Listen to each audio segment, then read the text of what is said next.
Bueno, empezamos a consideraciones generales para el abordaje del dolor. Somos un laboratorio que nos centramos en el tratamiento del dolor y lo que siempre recomendamos es que el tratamiento... ¿podemos apagar los micrófonos? Es que oigo algún ruido que no sé por qué es.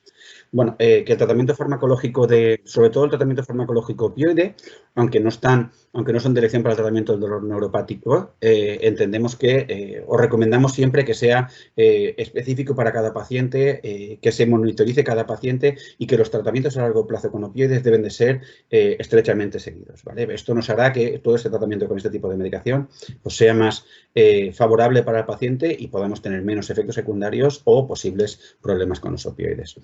Este va a ser el índice que yo voy a intentar seguir: definición del dolor neuropático, epidemiología, recuerdo anatómico, muy brevemente, terminología, diagnóstico y casos frecuentes. ¿Y qué objetivos tenemos con esta reunión? Pues bueno, yo pretendo que sea algo útil para el contexto de vuestra consulta y de identificar situaciones habituales, porque el dolor neuropático es altamente prevalente, y concienciarnos entre todos de que un buen tratamiento, sobre todo en dolor neuropático, empieza con un adecuado diagnóstico. El dolor neuropático tiene el problema de que si el tratamiento del dolor neuropático no está ajustado a este tipo de dolor, la eficacia de estos tratamientos baja muchísimo. Entonces nos encontramos con pacientes que pueden tener efectos secundarios por la medicación que están tomando y no efectos beneficiosos por la misma medicación que están tomando. Vamos a intentar minimizar este tipo de problemas, ¿no?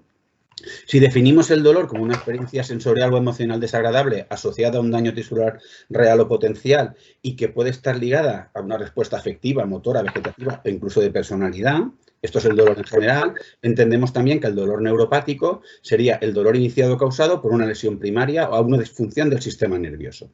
Tenemos un proceso doloroso que afecta al sistema nervioso, que sabéis que es central y periférico. Esta imagen es muy llamativa, ¿no? Porque de forma muy esquemática explica cómo un daño en una neurona, como es en este caso el corte de un axón de una neurona, con el tiempo esta neurona se va regenerando hasta volver a la normalidad. ¿Qué pasaría en un proceso de dolor neuropático? Que esta regeneración neuronal que se ha producido por un daño sobre esa neurona, que puede ser un daño físico como un corte, pero puede ser un daño por atrapamiento, puede ser un daño por un virus.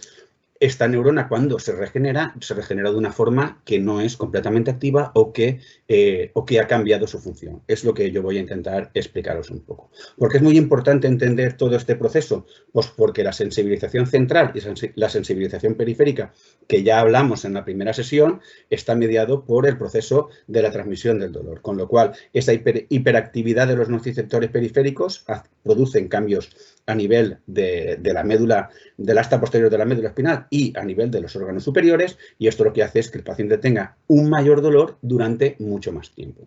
Y esta cronificación del dolor al final puede producir que el paciente quede sensibilizado para el dolor y tenga una respuesta pues, mucho peor, ¿no? Este esquema me gusta mucho. Lo que vemos en la fase 1 es como un estímulo doloroso breve produce una respuesta de dolor en un paciente. Es una transmisión de dolor normal. Si este dolor es repetido durante mucho tiempo, vemos cómo esa neurona, ese dolor persistente, lo que hace es que hay cambios fisiológicos dentro del propio organismo y neuronas que están cerca también quedan afectadas por esta transmisión del dolor y al final lo que se produce es un proceso inflamatorio donde aparecen sensibilizaciones secundarias a la zona del dolor y en un tercer momento podemos ver cómo neuronas que no transmitían dolor quedan afectadas por este proceso y al final estímulos no dolorosos, como sería la pluma, producen una sensación dolorosa. Eso es cuando existe una conexión, por ejemplo, entre una fibra sensitiva y una fibra nociceptiva, ¿no? Hablando ya específicamente del dolor neuropático, vemos la prevalencia del dolor neuropático en distintos países de la Unión Europea y vemos que el más prevalente es la lumbalgia, ¿no? Lumbalgia, neuropatía diabética, cáncer, neuralgia posherpética, neuralgia del trigémino y dolor neuropático asociado a VIH. Pero la diferencia entre el proceso de la lumbalgia y el resto de dolores neuropáticos es muy elevado. Seguramente la lumbalgia con componente neuropático sea una de las causas de dolor más frecuentes que tenéis en vuestras consultas. Si lo vemos por rangos de edad, a medida que las personas se van haciendo mayores, que tengan un mayor porcentaje de dolor neuropático dentro de su dolor, también va aumentando, siendo el 50% en poblaciones a partir más o menos de los 45 o 50 años. Tienen una probabilidad de que su dolor tenga dolores neuropáticos o un componente neuropático dentro de su dolor muy elevado. Recordaros brevemente que el sistema nervioso central y periférico, el central, encéfalo y médula espinal, y el periférico, raíz nerviosa, plexo nervioso o nervios, ya pueden ser mononeuropatías o polineuropatías, el dolor neuropático puede aparecer en cualquiera de estos ámbitos, ¿no? Con lo cual, en cualquiera de ellos podríamos tener una lesión en una estructura nerviosa, lo cual nos llevaría a un dolor neuropático distinto. Bueno, esto sirva de ejemplo de los médula espinal y cerebro, y bueno, lo que serían los nervios, ¿no?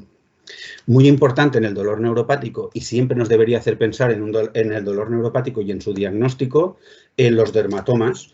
El dolor neuropático siempre lleva asociado, o cabe esperar que vaya asociado a un dermatoma. Si incluye más de un nervio, pues bueno, afectaría una zona más amplia, pero el dolor neuropático debe de poder ser localizado por el nervio que está afectado, ¿no? Con lo cual, ver esa relación entre el tipo de dolor y el dermatoma que ocupa, pues cabría hacernos pensar en este dolor neuropático. Muy importante que penséis también en los distintos tipos de fibras nerviosas que hay. Sabéis que dentro de un nervio existen distintos tipos de fibras sensoriales, desde las más anchas y rápidas con más mielina, que son las que transmiten la propiocepción, hasta las más pequeñas y finas y más lentas, que son las nociceptoras, las fibras C, las fibras A deltas, que son las que transmiten el dolor. Las fibras C son fibras más primogenias, más antiguas, van mucho más lentas. Las fibras A delta transmiten dolor de una forma más rápida. Y bueno, pues esto es lo que queremos explicar aquí, pero estas fibras están colocadas en haces donde existen distintos tipos de fibra, ¿no? Por eso vuelvo a poner esta diapositiva, porque es lo que nos hace pensar en la fase 3. Cuando una fibra dolorosa está hiperexcitada y está al lado de una fibra de otro tipo, o un daño en un nervio a causa de un virus, o a causa de, pensemos en el VIH, pensemos en una neurología, en una polineuropatía diabética, ¿no? Ese daño sobre una fibra motora, al final lo que hace es que transmite dolor, porque estas fibras, pues al final acaban transmitiendo sensaciones que no son para las que estaban definidas, ¿no? Aspectos relevantes en el dolor neuropático. El diagnóstico del dolor neuropático siempre debe ser clínico. Muy importante la anamnesis, saber preguntar, entender lo que dice el paciente, diagnosticar la localización de la lesión. Acordémonos de los dermatomas.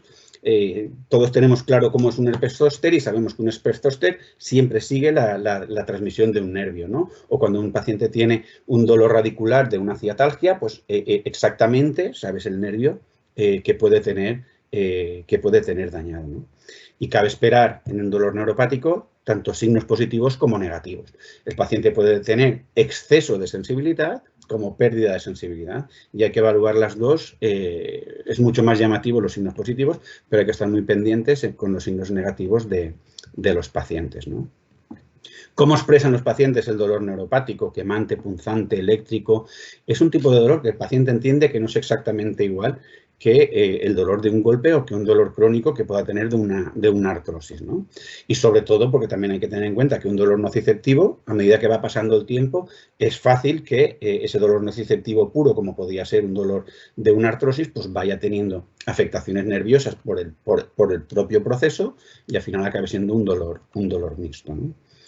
¿Qué encontraríamos? Pues bueno, hipoestesias, hiperalgesias, hipoalgesias. Tengo aquí las definiciones y me gustaría que pensáramos un poco en ellas, ¿no? Una hiperalgesia es cuando aumenta la respuesta de un estímulo doloroso, pues algo que duele más. Una hipoalgesia es cuando son los signos, el signo negativo de la hiperalgesia, un estímulo doloroso al paciente no le duele. Pensemos en un paciente diabético que tiene menor sensibilidad en ese pie. Disestesia, sensación desagradable, anormal, dolorosa, o sea, sin tener ningún tipo de estímulo, ese paciente puede tener una sensación desagradable. Parestesia, sensaciones anormales no dolorosas, esos hormigueos, esas pequeñas sensaciones que el paciente tiene siempre y que no sabe por qué es, ¿no? La hiperestesia, la hipoestesia y sobre todo la alodinia, la respuesta dolorosa a un estímulo no doloroso. ¿Cuántos pacientes diabéticos se quejan del roce de la sábana en el pie? O pacientes que han sido intervenidos por una toracotomía, pues la ropa pues todo este tipo de conceptos en dolor nos deben hacer pensar en que un nervio está dañado y que cabe esperar un dolor neuropático. Esta imagen me gusta mucho, ¿no? Porque se ve, disestesia sería cuando no tiene dolor y el paciente tiene sensaciones, alodinia sería cuando tiene una sensación, está en azul, y no es doloroso, pero el paciente tiene dolor, y la hiperalgesia sería cuando el estímulo sí que es doloroso, pero la sensación que percibe el paciente es mucho más alterada de lo que cabría esperar. Y esta alteración se puede producir tanto en los nervios periféricos como en las estructuras centrales, ¿no? En cualquiera de ellos.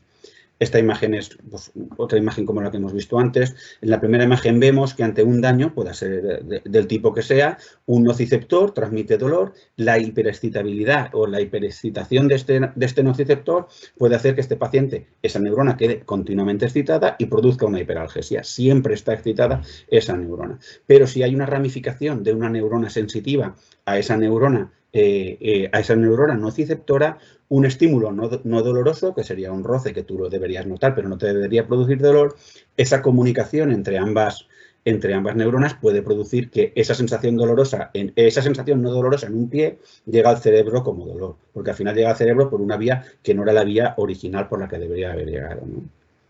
Muy importante, y lo sabéis, en el dolor neuropático, la exploración del paciente.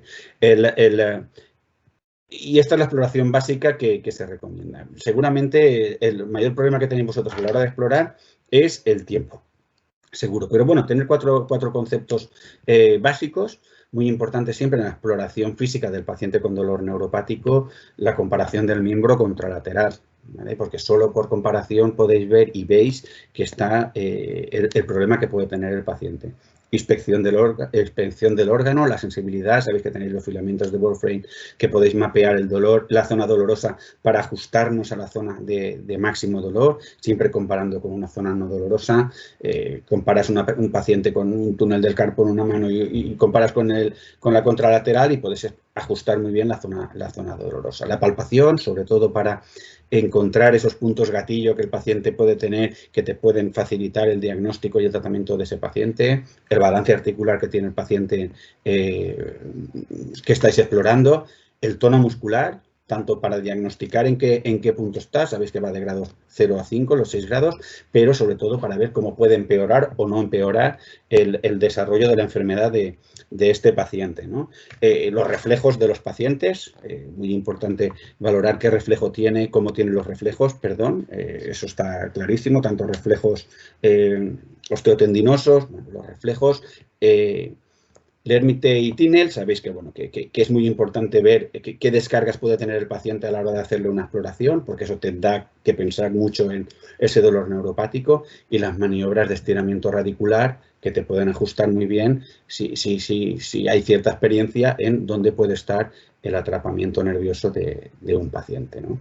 Esas serían las inspecciones básicas que cabría que deberíamos realizar en un paciente. Las complementarias, imágenes, TAC, resonancia, sabéis que pues, se puede ver perfectamente una hernia, se puede ver la electromiografía para ver cómo va la conducción nerviosa de un paciente, y el PET y la resonancia magnética funcional, pues cabría, pero ya digo que lo que mejor os dirá el dolor neuropático de un paciente es una buena exploración. Ahora os comentará mi compañera Elena escalas en dolor neuropático. Elena.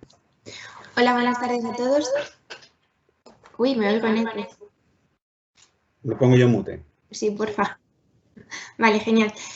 Bueno, pues a continuación vamos a ver las herramientas para evaluar el dolor neuropático. Como ya sabéis, el gold estándar para el diagnóstico del dolor neuropático es la exploración física del médico, y como se puede ver en la siguiente tabla, hay herramientas que se basan solo en entrevistas, como por ejemplo Pain Detect, que lo veremos a continuación, o algunas más importantes para el diagnóstico del dolor neuropático, como pueden ser LANS y DN4, que además de entrevista incorporan exploración física, aumentando la sensibilidad de estas. ¿Me pasas, Chimo, por favor? El Pain Detect es un cuestionario de 7 preguntas que va cumplimentando el paciente en relación a la calidad de los síntomas que presenta, pues, por ejemplo, ardor, pinchazo, sensibilidad al tacto, etc. Es una herramienta que no incorpora exploración física, fue desarrollada con el objetivo de determinar la prevalencia de cualquier componente de dolor neuropático en pacientes que presentaban dolor lumbar. Y en cuanto al resultado, se puede obtener resultado positivo o negativo de diagnóstico de dolor neuropático, sin embargo, presenta una franja bastante amplia de resultado dudoso al diagnóstico del dolor neuropático. Pasa, porfa. En cuanto al cuestionario de N4, es la herramienta más utilizada. Está formada por 10 ítems que están agrupados en 4 secciones. Los primeros 7 hacen referencia a la calidad del dolor y a la asociación con sensaciones anormales, y los últimos 3 ítems hacen referencia a la exploración neurológica de la zona dolorosa. Cada ítem positivo suma 1 punto y los ítems negativos 0 puntos, no sumaría nada. En cuanto al resultado, destacar que se confirma el diagnóstico cuando el resultado total es igual o mayor a 3 de 10. Respecto a la escala Lance, destacar que se basa en la identificación y el diagnóstico de pacientes con experiencia dolorosa en las que predomina el mecanismo neuropático. La primera parte de la escala podría ser autoadministrada por el paciente, que es la relacionada con los síntomas, y la segunda parte, que es la relacionada con los signos, ya que incorpora la exploración física, requeriría la presencia de un médico. Respecto a los resultados, destacar que se confirma el diagnóstico del dolor neuropático cuando la puntuación es igual o superior a 12 puntos. Y para finalizar con las herramientas, destacar la última desarrollada para el diagnóstico del dolor neuropático periférico localizado, que es el Diagnostic Tool, herramienta desarrollada por Grunenthal y tiene el aval de la EFIC. Es una herramienta que el objetivo principal consiste en guiar el examen clínico para la correcta identificación de este dolor neuropático localizado y consta de 4 pasos, que son la anamnesis, anatomía, evaluación sensitiva y extensión de la zona más dolorosa. Y a continuación, en la siguiente diapositiva, pues podéis ver cómo se interpreta cada paso para el correcto diagnóstico del dolor neuropático localizado.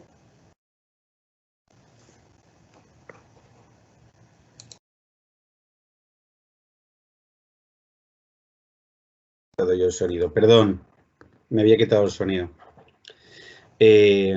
Bueno, muchas gracias, Elena. Oye, yo quería comentar en este punto que el doctor Germán Rivera participó en el estudio de sensibilidad y especificidad del Diagnostic Tool. Y la verdad que es un cuestionario muy fácil. Vuelvo un poquito atrás porque con 4 preguntas te puedes hacer una idea y sobre todo está enfocado al dolor neuropático localizado, ¿no?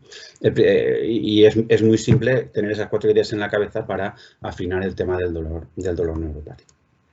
Bueno, casos frecuentes en dolor neuropático, ¿no? Como hemos comentado, que las estructuras o diferenciamos dentro de la anatomía del sistema nervioso central y periférico, pues bueno, puede aparecer un dolor central, que podría ser talámico o medular. Cuando hablamos del dolor talámico es un dolor intenso, persistente en las extremidades, se reacciona con el dolor, suele ser exagerado, ante estímulos que no suelen ser exagerados, el paciente puede producir movimientos involuntarios. Esto sería un dolor talámico central. Y el dolor medular, ¿no? El dolor medular está muy relacionado con el dolor crónico. Entre el 34% y el 94% de los pacientes con dolor crónico tienen dolor medular, intensidad moderada e intensa y, bueno, pues agravantes, incapacidad, espasticidad, estrés, infecciones. Resta mucha calidad de vida e interfiere tanto en la funcionalidad como en la rehabilitación del paciente, ¿no? Hay que tener mucho cuidado con este tipo de dolor. Y lo más habitual, pues cuando el dolor neuropático está en el sistema nervioso periférico. Aquí podemos encontrar, y entraremos ahora un poco en detalle, radiculopatías, mononeuropatías, plexopatías y polineuropatías. Las radiculopatías, pues bueno, variabilidad anatómica, sabéis que están afectadas al dermatoma o al miotoma y que aparecen disestesias en áreas distales de este dermatoma, ¿no? Las radiculopatías, ¿por qué no me pasa? Las radiculopatías, más frecuentes, las cervicales y las lumbares, que son las más frecuentes de todas. Pensemos, por ejemplo, en una hernia de disco, ¿no? Que sería la radiculopatía más frecuente que ¿qué cabría esperar? Las mononeuropatías, cuando solo está afectado uno de los nervios de ese paciente, son muy frecuentes. Síndrome del túnel del carpo, que bueno, neuropatía del nervio mediano, es muy frecuente y sobre todo, pues eso hay que ver porque cada vez hay más estudios que dicen que puede pasar de una mano a la siguiente, ¿no? La neuralgia supraescapular, que bueno, pues el típico dolor de hombro, que puede aparecer por atrapamiento, que puede aparecer por la fractura de escápula, por la extracción de hombro, por distintos tipos de patologías. La neuralgia posherpética intercostal, después de pasar un herpes zóster, pues el paciente le queda esa neuralgia posherpética que es muy dolorosa y que el tratamiento, pues cuanto antes se trate, el paciente pues muchos mejores resultados va a obtener. Y también podemos encontrar pues todas las mononeuropatías relacionadas con la cirugía, ¿no? Cualquier cirugía, las cirugías inguinales, ese proceso quirúrgico de la incisión, pues siempre se puede dañar un nervio y la regeneración de este nervio, pues al final puede crear un dolor neuropático que quede ahí de una forma continua. Puede ser un dolor neuropático como proceso doloroso, pero pensemos que también puede ser un proceso neuropático como sensaciones extrañas o sensaciones de hormigueos que el paciente puede tener ahí ya de forma continua. Hay que tenerlo en cuenta. Mialgia parestésica, la neuropatía femorocutánea, pues bueno, se queda atrapado un nervio sensitivo y aparecen sobre todo dolor y parestesias, o en muchos de los casos esas parestesias que son sensaciones extrañas que el paciente tiene ahí por ese atrapamiento de ese nervio, ¿no? Y igual que hemos hablado del túnel del carpo, pues el túnel del tarso, bastante frecuente en neuropatías del tibial posterior. Polineuropatías, sobre todo tener en cuenta pacientes con diabetes. ¿Vale? Ese paciente con diabetes tiene una alta prevalencia, tanto pacientes diabéticos de todo tipo, ¿no? 14% de los pacientes diabéticos pueden desarrollar una neuropatía diabética. Y el síndrome palmoplantar, sobre todo en pacientes que estén con tratamientos para el cáncer, pues pueden desarrollar este tipo de neuropatías muy incómodas, muy limitantes, que muchas veces incluso hacen que el tratamiento para sus procesos oncológicos tenga que ser replanteados o disminuidos en dosis. Muy importante tenerlo en cuenta. Plexopatías, sobre todo, pues bueno, sabéis que cuando se afecta un plexo de forma traumática, de forma compresiva o de forma tóxica, es un nervio mucho más complejo porque la zona que abarca es mucho mayor y sobre todo si es la ablación de un plexo, pues bueno, es irreversible y pues habría que ir con mucho cuidado. Y haceros hincapié sobre todo en ese dolor neuropático oncológico que cada vez es más prevalente, cada vez es más visible en los largos supervivientes por cáncer. El 30% de los pacientes con cáncer en estadios iniciales tienen dolor neuropático, pero el 80% tienen en estados avanzados del cáncer y los largos supervivientes de cáncer hacen que ese dolor neuropático asociado tanto al tratamiento como a la cirugía, como a la compresión que haya podido tener el mismo proceso oncológico, cabría esperar que estos pacientes deban ser tratados lo antes posible. Factores predisponentes de dolor neuropático oncológico, mujeres, jóvenes, alto índice de masa corporal, las cirugías muy invasivas, la intensidad del dolor que tienen después de la operación. O sea, alto dolor posoperatorio es más fácil que el paciente tenga o que la paciente tenga dolor neuropático después, ¿no? Entonces, pues hay que tenerlo en cuenta, sobre todo a la hora de pautar tratamientos. Estos son tanto mi correo como el de mi compañera Elena y a vuestra disposición para lo que necesitéis. Si queréis, hacemos ahora si hay alguna pregunta sobre esto, lo vemos y si no, pasa el doctor Rivera a tratamiento. Podéis activar el micrófono si queréis hacer alguna pregunta, sin problema.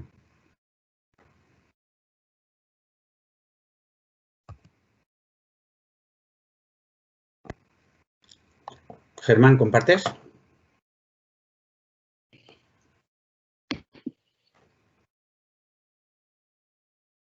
Hola. Hola, ¿te oímos? Sí, bien. No, ¿hay preguntas o vamos a empezar? ¿Alguna pregunta sobre lo que hemos visto? ¿Alguna aclaración? ¿La opinión del doctor Rivera sobre alguno de los puntos? Germán, ¿tú quieres comentar alguna cosa puntualizar alguna cosa que no te haya... Siéntete libre. Estás en casa, nunca mejor dicho.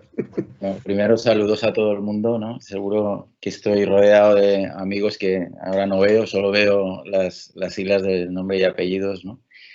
Y nada, ¿no? Nada, comentar que felicitarte por la charla y simplemente decir que efectivamente que el dolor neuropático, pues que afecta al 8% de la población, es un dolor crónico, rebelde a los tratamientos analgésicos habituales y que es un auténtico reto, ¿no? Tanto para los médicos de atención primaria y como para los especialistas, ¿eh? Para nosotros tampoco es nada fácil, ¿eh? Y como veréis ahora, bien, hay mucha controversia en cuanto a los tratamientos, ¿eh?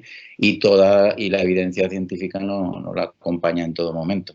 ¿De acuerdo? En cuanto a lo que quería resaltar respecto a lo que tú has dicho, me gustaría resaltar un par de cosas. Los médicos que nos dedicamos a la medicina del dolor, nos hemos dado cuenta de que, bueno, nosotros somos especialistas anestesiólogos, estamos muy formados y muy preparados para hacer técnicas intervencionistas, como veréis, pero la parte clínica es absolutamente fundamental.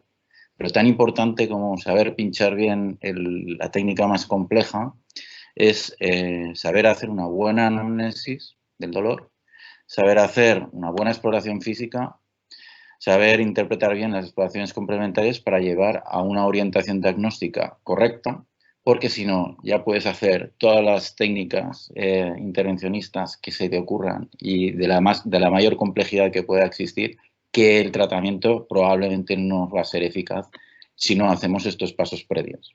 Entonces, en cambio, en los médicos de atención primaria, pues justamente probablemente están mucho mejor formados, sin lugar a duda, en una buena anamnesis, en una buena entrevista clínica, en hacer buenas exploraciones físicas, en evaluar correctamente las exploraciones complementarias y en llegar a un buen diagnóstico, ¿no? La formación de las técnicas intervencionistas ya es más especializada, ¿no?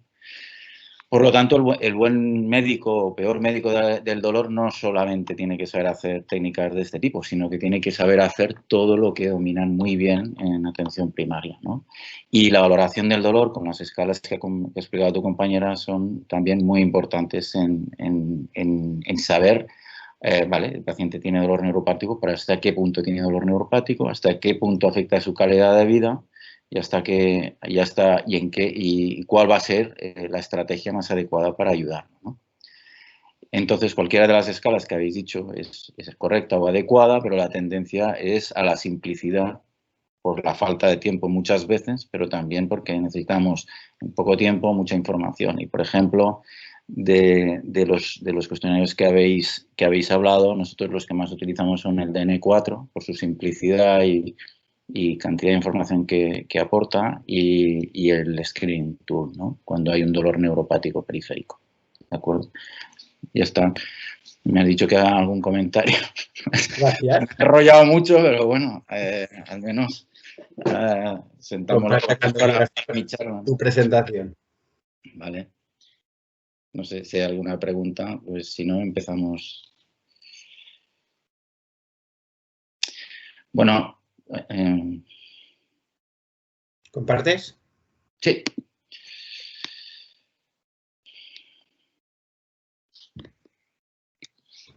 ¿Se ve? Aún no. No, pero vuelve a hacer porque no parece que se vaya a ver.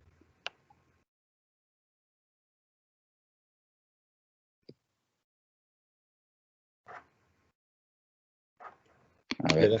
¿Le das al cuadrado? Sí, le estoy dando. Vale, perdón. Ahora no. Pues todavía no. ¿Se ve mi presentación o? No, te vemos a ti. Pues.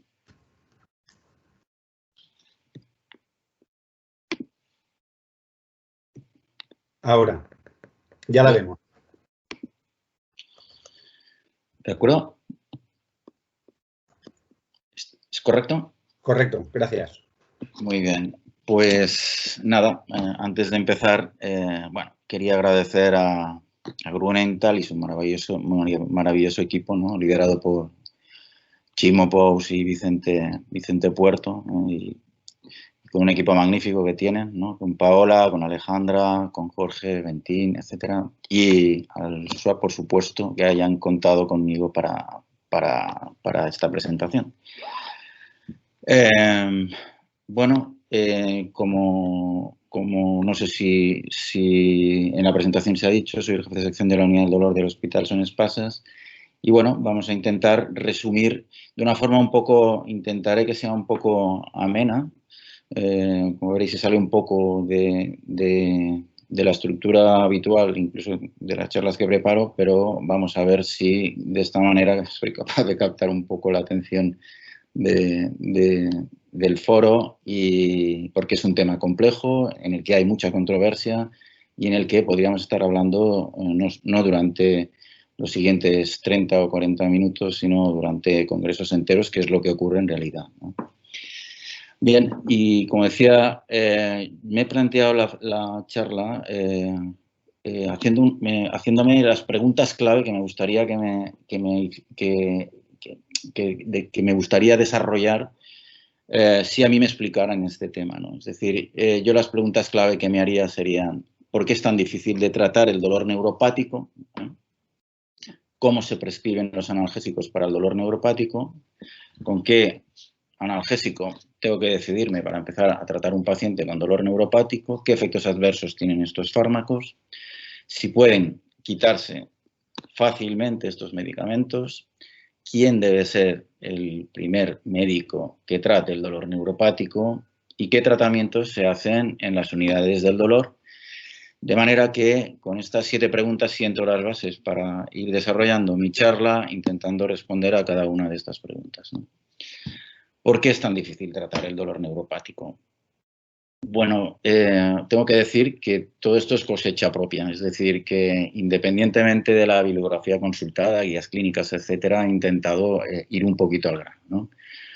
Entonces, este es el resumen. ¿Por qué es tan difícil tratar el dolor neuropático? Muy sencillo, porque es resistente a los analgésicos convencionales. Y de analgésicos convencionales hablamos de antiinflamatorios no esteroideos y paracetamol fundamentalmente, ¿eh? Hay quien incluye también a los opioides menores, pero normalmente son resistentes.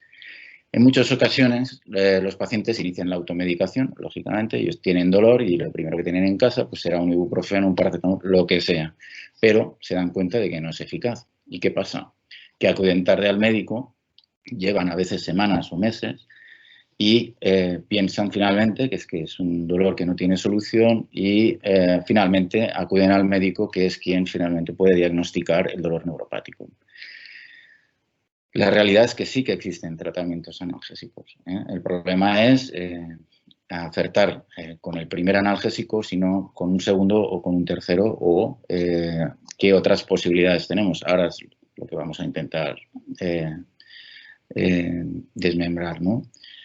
Los fármacos eficaces en el dolor neuropático con evidencia científica son los que están expuestos en esta tabla, ¿eh? Como primera línea, cuando hay un dolor neuropático periférico, son los tratamientos tópicos. ¿Por qué? Pues porque están prácticamente exentos o con mínimos efectos adversos, ¿no? El parche de lidocaína al 5% y la capsaicina, que sabéis que hay en crema, al 0,075 y en parche al 8%. En segunda línea están los fármacos que llamamos neuromoduladores, que hay dos familias, grandes familias, como sabéis, que son los anticonvulsivantes, pregabalina, gabapentina y antidepresivos, ¿no? Son la amitriptilina, la venlafaxina y la duloxetina. Y como tercera línea están los opioides, tanto menores como mayores. Y menores solo hablamos del tramadol, porque es el que tiene un mecanismo específico para el dolor neuropático, que es la inhibición de la recaptación de la serotonina. Y como opioides eficaces en el dolor neuropático, los más eficaces, según la evidencia científica, son oxicodona y tapentadol, y estos son los que solemos utilizar habitualmente. El dolor, bueno, no es el motivo de esta charla hablar de fisiopatología del dolor, pero como sabéis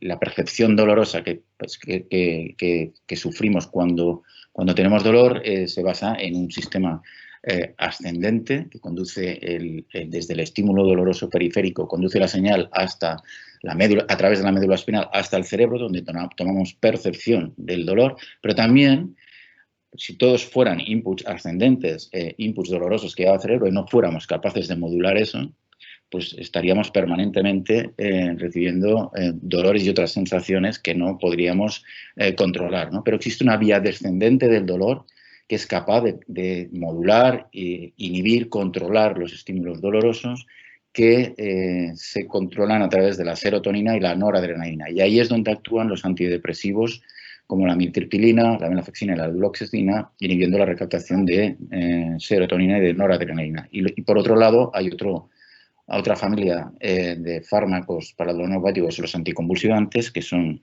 la gabapentina y la pregabalina, que lo que hacen es estabilizar la sinapsis mediante son alfa-2 delta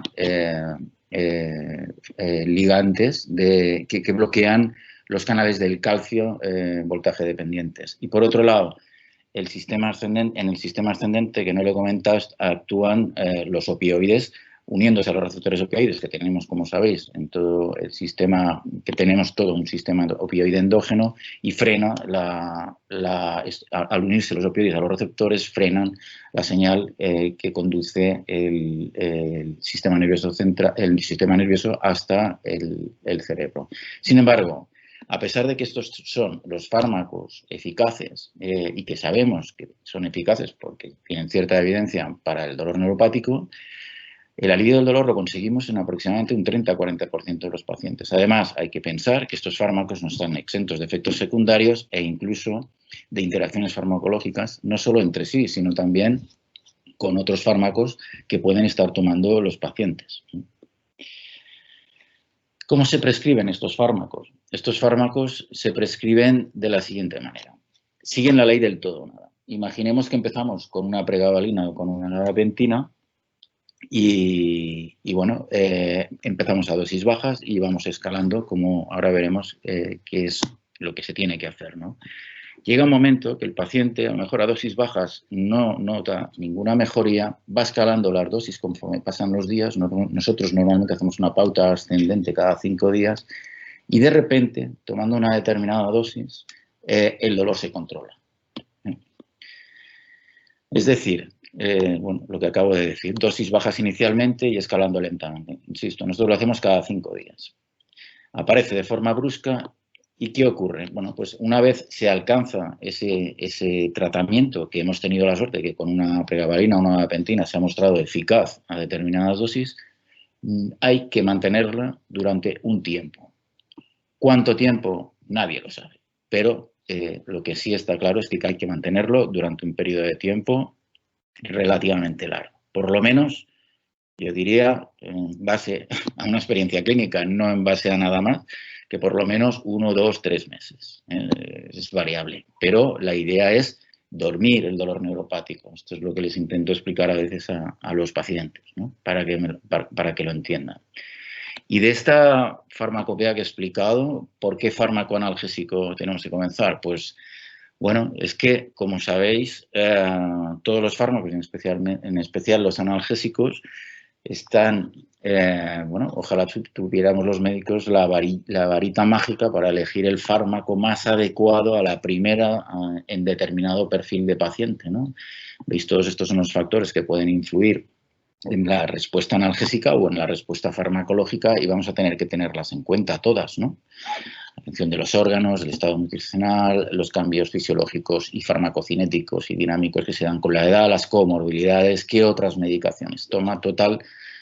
Todo esto configura unas características muy individuales de cada paciente. Y ahí está el juicio clínico del médico que tiene que hacer la primera receta para tratar el dolor neuropático. Esto es una guía clínica que ha publicado recientemente la Semergen.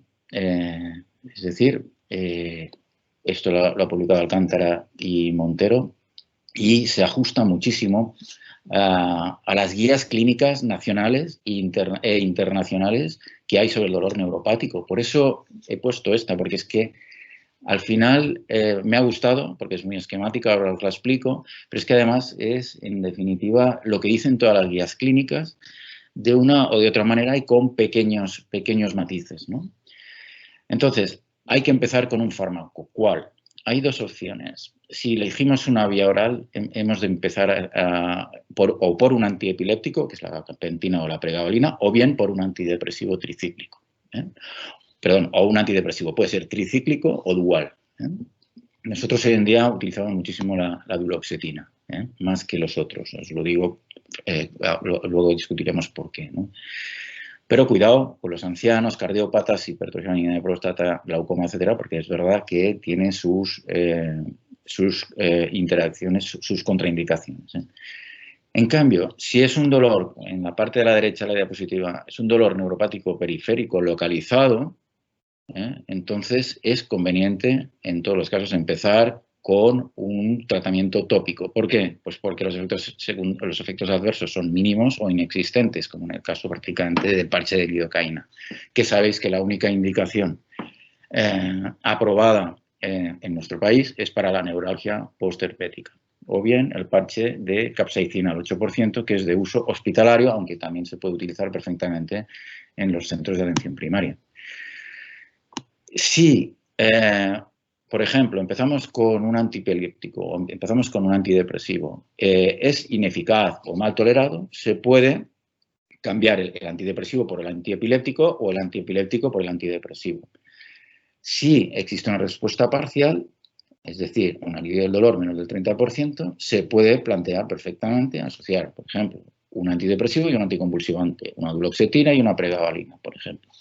¿De acuerdo?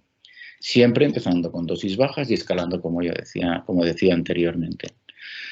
Si es ineficaz o mal tolerado o hay una respuesta parcial, es entonces cuando, es decir, antidepresivo, anticonvulsivante, falta de respuesta o respuesta parcial, se puede plantear añadir un opioide menor en segunda línea. Tramadol u opioides mayores. Yo empezaría primero con un tramadol y luego me plantearía un opioide mayor si no fuera suficiente. ¿Y qué ocurre si sigue siendo ineficaz o hay una respuesta simplemente parcial? Se podría combinar fármacos con diferentes mecanismos de acción, pero ya hablamos de un dolor neuropático de difícil manejo y la cuestión no se trata de intoxicar al paciente, lógicamente, con efectos adversos de medicamentos que, como veis, son medicamentos con muchos efectos adversos potenciales, sino que deberíamos encontrar o buscar otro tipo de tratamiento diferente al farmacológico, ¿no? Aquí hago un inciso sobre el parche de capsaicina, como decía, es de uso hospitalario, aunque también se puede usar en los centros de salud, pero es un tratamiento un poco especializado y lo utilizamos en la unidad del dolor, y la enfermería se ha especializado muchísimo en el manejo de este tipo de tratamiento, que consiste en un parche cutáneo de capsaicina, como sabéis, que está diseñado para liberación directa y rápida en la piel. Contiene la capsaicina, que es un componente picante de la guindilla, pero lo que genera en el contacto de la piel es una liberación de sustancia P, que se manifiesta en forma de un eritema en la zona de la aplicación muy intenso, que produce quemazón en la zona de la aplicación, y que actúa sobre este tipo de receptores, el TRPV1, que están implicados muchas veces en la fisiopatología del dolor neuropático periférico. ¿Qué efectos adversos tienen estos fármacos? Bueno, antes de los efectos adversos, fijaros en la columna que he puesto en medio, que es el NNT, el número necesario para tratar, que sabéis que es cuántos pacientes hay que tratar para que uno mejore, que en el dolor uno mejore quiere decir que tenga un alivio del dolor por lo menos del 50%, ¿no? El que tiene el NNT más bajo y, por lo tanto, mayor evidencia científica para prescribirlo en un dolor neuropático, como podéis ver, son los antidepresivos tricíclicos. Pero ¿qué pasa? Que los antidepresivos tricíclicos llevan muchísimos años en el mercado y se han hecho muchísimos estudios desde la década de los 60 y 70 en dolor neuropático. Por eso es el medicamento que tiene más evidencia científica respecto a los antidepresivos duales más modernos, como la duloxetina o la venlafaxina, ¿no? Que son los inhibidores de la recaptación de la serotonina y noradrenalina. Fijaros también que los NNT de los antiepilépticos no es muy alto. De la lidocaína al 5% en parches no existe todavía estudios al respecto. Respecto a la capsaicina al 8% en parches es un NNT elevado también. Y los opioides están más ajustados, a un 4,7 con el tramadol y 4,3 a los opioides más. En cuanto a los efectos adversos, que era el título de la diapositiva, tened en cuenta que yo estoy seguro de que los conocéis, si no mejor que yo, seguro, casi mejor que yo, que son los antidepresivos tricíclicos, somnolencia, aumento de peso y efectos anticolinérgicos, cuidado con la gente mayor, sobre todo por sus efectos antiarrítmicos. Los inhibidores de la recaptación de la serotonina y noradrenalina pueden producir náuseas, dolor abdominal e hipertensión si las dosis son altas. Los antiepilépticos, el efecto secundario más frecuente de una gabapentina o de una pregabalina es mareos. Esto hay que metérselo en la cabeza porque es lo más frecuente. También puede dar sensación de sedación y edemas periféricos, sobre todo en miembros inferiores, y aumento de peso bastante característico con la pregabalina. La lidocaína al 5% es raro que produzca un eritema local, prurito y erupción. Lo normal es que no dé absolutamente ningún problema. Los parches de capsaicina, como he comentado, pueden producir un eritema en el momento de la aplicación y quemazón, pero solo en el momento de la aplicación. Después va desapareciendo conforme pasan las horas. Y los opioides, pues yo creo que conocemos todos los efectos secundarios de los opioides, náuseas, vómitos, estreñimiento, mareos y somnolencia. Yo lo único que recomendaría con el tema de los opioides es que cuando se prescriba un opioide se tenga en cuenta dos cosas. Una, los antecedentes de posibles adicciones. ¿Adicciones a qué? A lo que sea. Perfil de paciente poco adecuado para hacer un tratamiento con opioides, porque probablemente va a tener un alto riesgo de conducta adictiva. Y otro perfil peligroso para la prescripción de opioides son los trastornos psiquiátricos. Entonces, teniendo en cuenta estos dos datos, hay que ir con cuidado en la prescripción de los opioides. Tengo que hablar del tapentadol, no me queda otra, pero fuera bromas, el tapentadol, la verdad es que nosotros lo tenemos muy introducido en nuestro arsenal terapéutico en el tratamiento del dolor neuropático. ¿Por qué? Porque es un opioide mayor, en general tiene una excelente tolerancia y además tiene dos mecanismos de acción. Uno, el del lado izquierdo de la diapositiva, como veis, el propio de un opioide que se une al receptor opioide y bloquea aquel estímulo ascendente del estímulo doloroso que lleva al cerebro que hablábamos al principio. Pero es que además potencia el control inhibitorio descendente compensatorio que tenemos, que era lo que comentaba en el lado derecho de la diapositiva, por inhibición de el tapentadol es capaz de inhibir la recaptación de noradrenalina, con lo cual bloquea la señal dolorosa, impidiendo la liberación de glutamato y sustancia P. Por lo tanto, por un lado, reduce las señales ascendentes y por otro lado, refuerza el control inhibitorio descendente del dolor. Quinta pregunta, recordad que eran 7, o sea, vamos avanzando. ¿Cuándo pueden retirarse estos fármacos?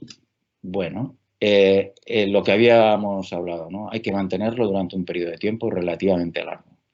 Cuando el dolor esté bien controlado con unas dosis determinadas, durante un tiempo que puede durar, ya digo, como mínimo un mes, para mí es poco tiempo, 2-3 meses idealmente, como mínimo para antes plantearse disminuir las dosis.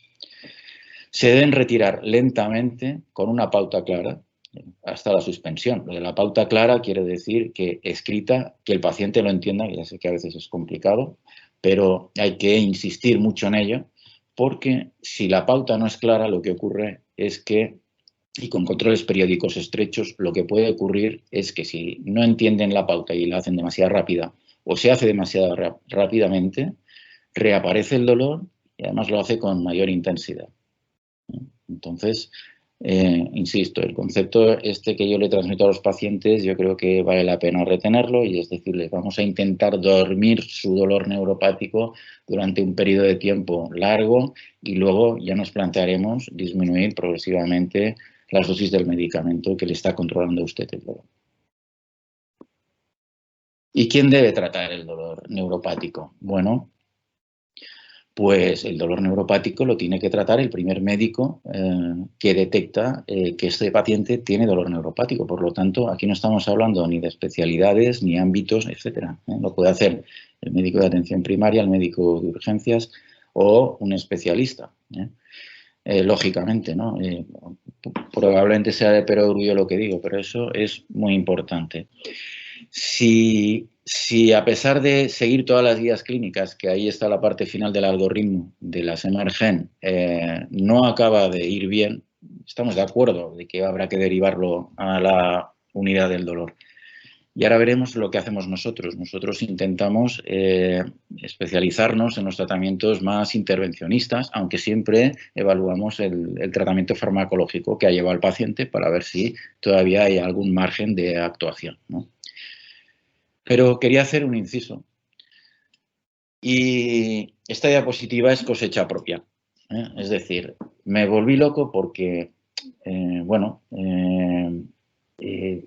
encontrar esto, o sea, encontrar guías clínicas en las que te hable de cómo tratar el dolor neuropático en urgencias y que te lo expliquen claramente y con las dosis y los fármacos, etcétera, es que creo recordar que solo lo vi en una guía clínica japonesa del 2017 en la que explicaban que ante determinadas situaciones de dolor neuropático rebelde, como las avulsiones que comentaba Chimo de plexo braquial, o ante una lesión medular aguda, ¿no? En un accidente, por ejemplo, o en un Guillain-Barré o una neuralgia del trigémino, esas guías hablaban un poquito de esto, pero he tenido que complementarlo, pero sin entrar en mucha profundidad, he tenido que complementarlo con mi experiencia clínica y con lo que hacemos los anestesiólogos en nuestra práctica clínica diaria. Y al final he diseñado esta tabla que espero que sea simplemente de ayuda. A ver, si tenemos un dolor neuropático y queremos actuar con urgencia, quiere decir aliviar el dolor, que tiene un EVA de 9, de 10 y transformarlo en una intensidad de dolor por debajo de 4, pues tenemos estas opciones. Esto es lo que haríamos en una unidad de dolor o un anestesiólogo habituado a tratar este tipo de dolores, ¿no? Si la vía de administración de la que podemos disponer es endovenosa, yo creo que hay tres posibilidades. No utilizar los opioides mayores, sin ningún género de duda, como otros dolores que se manejan en urgencias, ¿no? ¿A qué dosis? Pues fentanilo, 1 microgramo kilo cada 5 minutos hasta el control del dolor. Es decir, podemos ir porque lo que es muy importante es evaluar y reevaluar la eficacia de los tratamientos que administramos, hasta que el dolor esté por debajo de un EVA de 4. O bien la morfina administrada a 10 microgramos falta kilos, cada 5 minutos hasta el control, EVA menor de 4. No pasa nada. Si la paciente tiene dolor, no va a hacer una depresión respiratoria, a no ser que le pongamos megadosis, etcétera, ¿no? Es decir, lo ponemos a dosis bajas y monitorizando estrechamente y reevaluando hasta qué punto se alivia el dolor. La depresión respiratoria no llega hasta que el paciente está absolutamente inconsciente. Entonces, ese margen lo tenemos, ¿no? Otro fármaco interesante para aliviar el dolor neuropático en urgencias es la lidocaína, por vía endovenosa. Podemos administrar un bolo entre 1 y 2 miligramos kilo lentamente, o bien en un suero, por ejemplo, de 100 o de 250 mililitros en aproximadamente 15-20 minutos y acompañarlo de una infusión a una velocidad de perfusión de 1 o 2 miligramos kilo.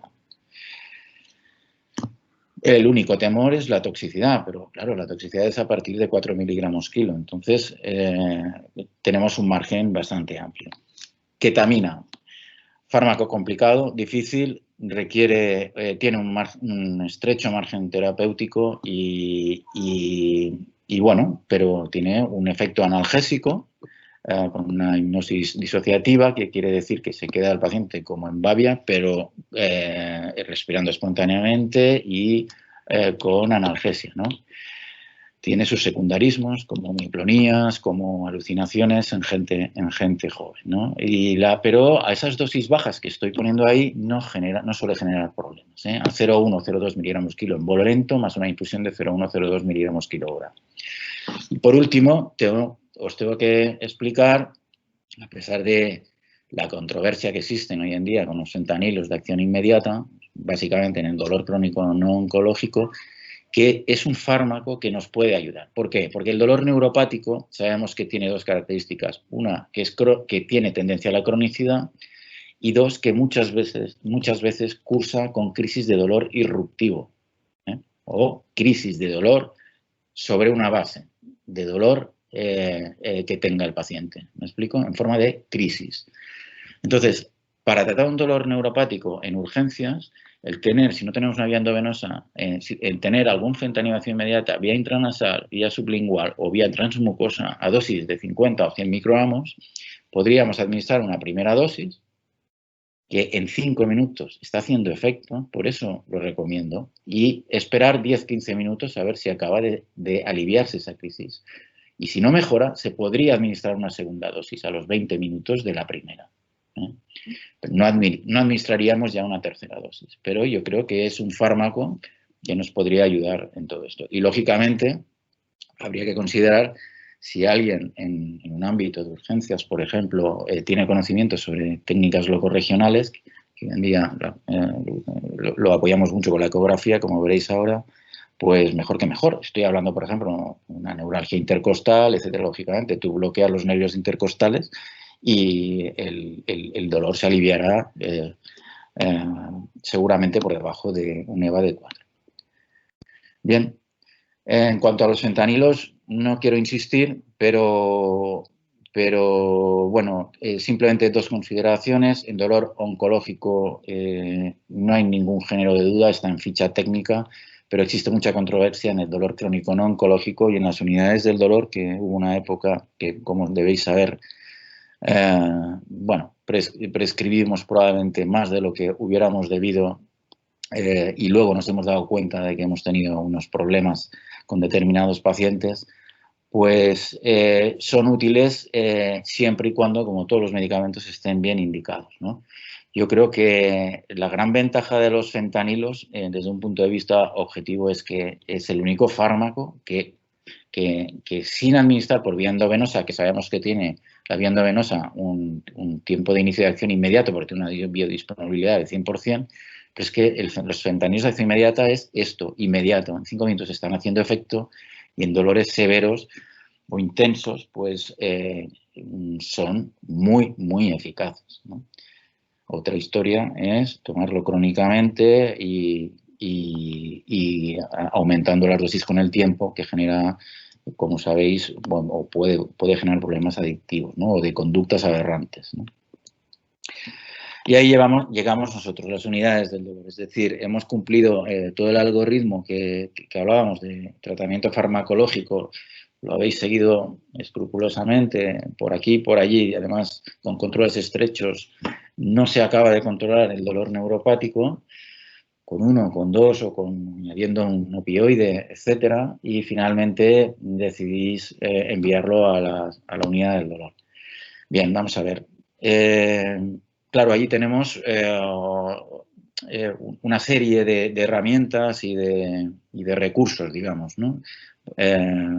Con el cual podemos plantearnos una estrategia multidisciplinar. Tenemos psicólogo, tenemos otros especialistas, tenemos los rehabilitadores, la terapia ocupacional, y nosotros siempre vamos a basar nuestros tratamientos en lo que decíamos, una revisión del tratamiento farmacológico y valorar la posibilidad de indicar una técnica intervencionista. Si queréis, luego podemos hablar de cómo se accede a la unidad del dolor, pero bueno, la unidad del dolor en concreto, yo voy a hablar de la mía en concreto, ¿no? Hemos tenido un desastre de lista de espera de más de un año, año y medio. Pues no voy a hablar de los problemas de por qué, ¿no? De qué factores han influido, porque es multifactorial, ¿no? Pero hemos conseguido, gracias a la pandemia, reducirlo a un mes, mes y medio, gracias a las llamadas de teléfono. Es decir, sí, nosotros lo de la telemedicina nos ha abierto los ojos y ahora estamos filtrando las primeras visitas haciéndolas primero telefónicas. Con lo cual hemos ganado muchísima agilidad a la hora de filtrar qué paciente es prioritario respecto a otros. Por lo tanto, si ahora pedís una cita a la unidad del dolor del Hospital Son Espases, en un mes como mucho, mes y medio, los estamos llamando y les estamos ya dando o intentando dar una salida, ¿no? Y ya esta es la parte final de la charla. ¿Qué tratamientos hacemos en las unidades del dolor? Evidentemente pretende ser un pequeño resumen de lo que hacemos, ¿no? Pero los médicos en las unidades de dolor en los últimos 20 años, las técnicas intervencionistas se han introducido en las unidades de dolor de forma muy consistente y de forma que los médicos que trabajamos hoy en día en las unidades de dolor estamos muy formados y preparados mediante la utilización de la ecografía y de la radioscopia para hacer técnicas cada vez más sofisticadas, ¿no? Pero, porque claro, son cuadros dolorosos complejos, difíciles, y los target, los puntos diana, también son a veces difíciles, ¿no? Pero esto ha sufrido un desarrollo tremendo en los últimos 20 años, de forma que hoy en día hacemos todo este tipo de técnicas que veis aquí. Simplemente voy a mencionar unas cuantas, entre las cuales están los bloqueos neuroaxiales, los locorregionales, hacemos bloqueos simpáticos en dolores neuropáticos que se mantienen por el sistema nervioso simpático, técnicas de radiofrecuencia, neuroestimulación o bombas, ¿no? Las técnicas intervencionistas se basan en actuar sobre el punto diana generador o cronificador o amplificador del dolor que consideremos en función de cada síndrome doloroso, ¿no? Puede ser que sea periférico, puede ser en el ganglio de la raíz dorsal, puede ser en el asta dorsal, puede ser en el sistema doloroso ascendente o en el control inhibitorio descendente. Es igual, elegimos un punto diana y vamos ahí a ejercer nuestro efecto terapéutico analgésico, ¿no? Los objetivos de bloquear el punto diana es aliviar el dolor, lógicamente, y disminuir los fármacos. Que en el dolor neuropático no es que sea el objetivo, ni mucho menos inicial, suspender toda la medicación analgésica para el dolor neuropático, pero sí reducirla en el máximo porcentaje posible para disminuir los efectos adversos, ¿no?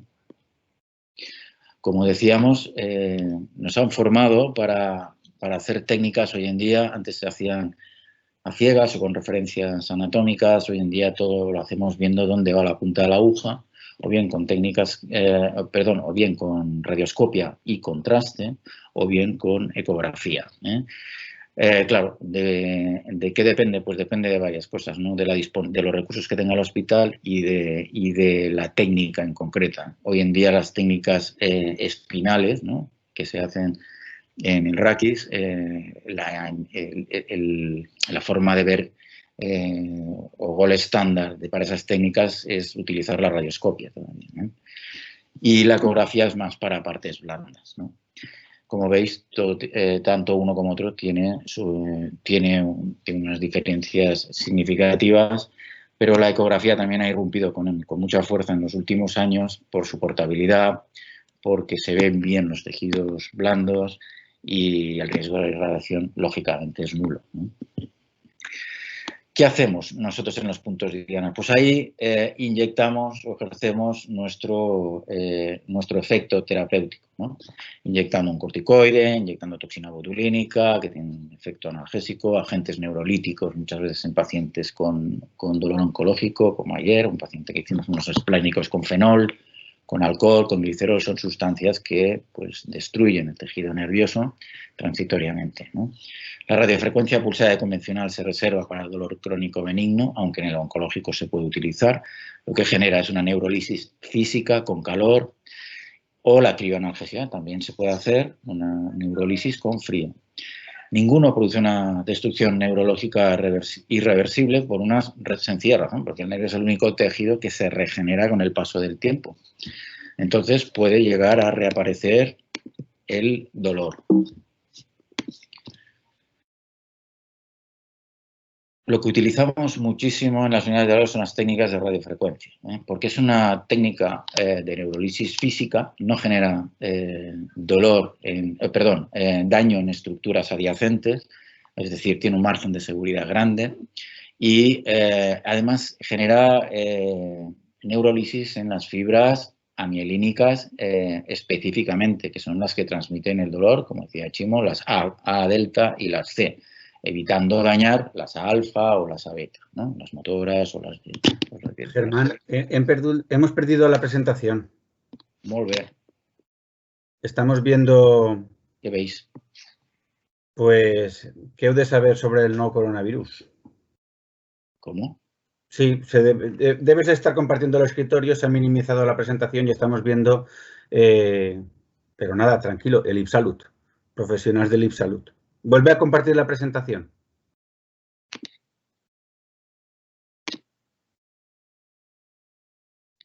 Perfecto. ¿Y dónde me había quedado? Aquí, ha sido hace un segundo. Ah, perdón, vale. Pues hablaba de las técnicas de radiofrecuencia, ¿no? El aparato de radiofrecuencia es el que veis aquí a la derecha. Es un aparato que... Ponla en grande, que al cambiar no la tenemos en modo presentación. La vemos en pequeñito y con los slides en pequeño en la izquierda.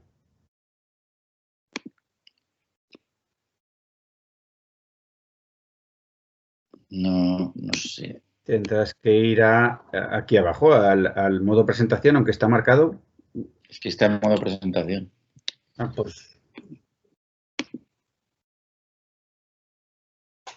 Bueno, continúa, que se ve bien. Vale. Lo siento, no sé exactamente qué ha pasado. Lo que sí que puedes hacer es, en vez de estar 76% de tamaño, ponlo un poquito más grande. Aquí abajo, bajo a mano derecha, ahí en el zoom. Ah, sí, sí. No, menos. Que la veamos entera. Un poquito más. Un poquito menos de zoom, Germán. Menos de zoom. Menos. Un poquito menos. Y ahí, dale. ¿Qué tal? Bien. Lo Vale. mejor posible.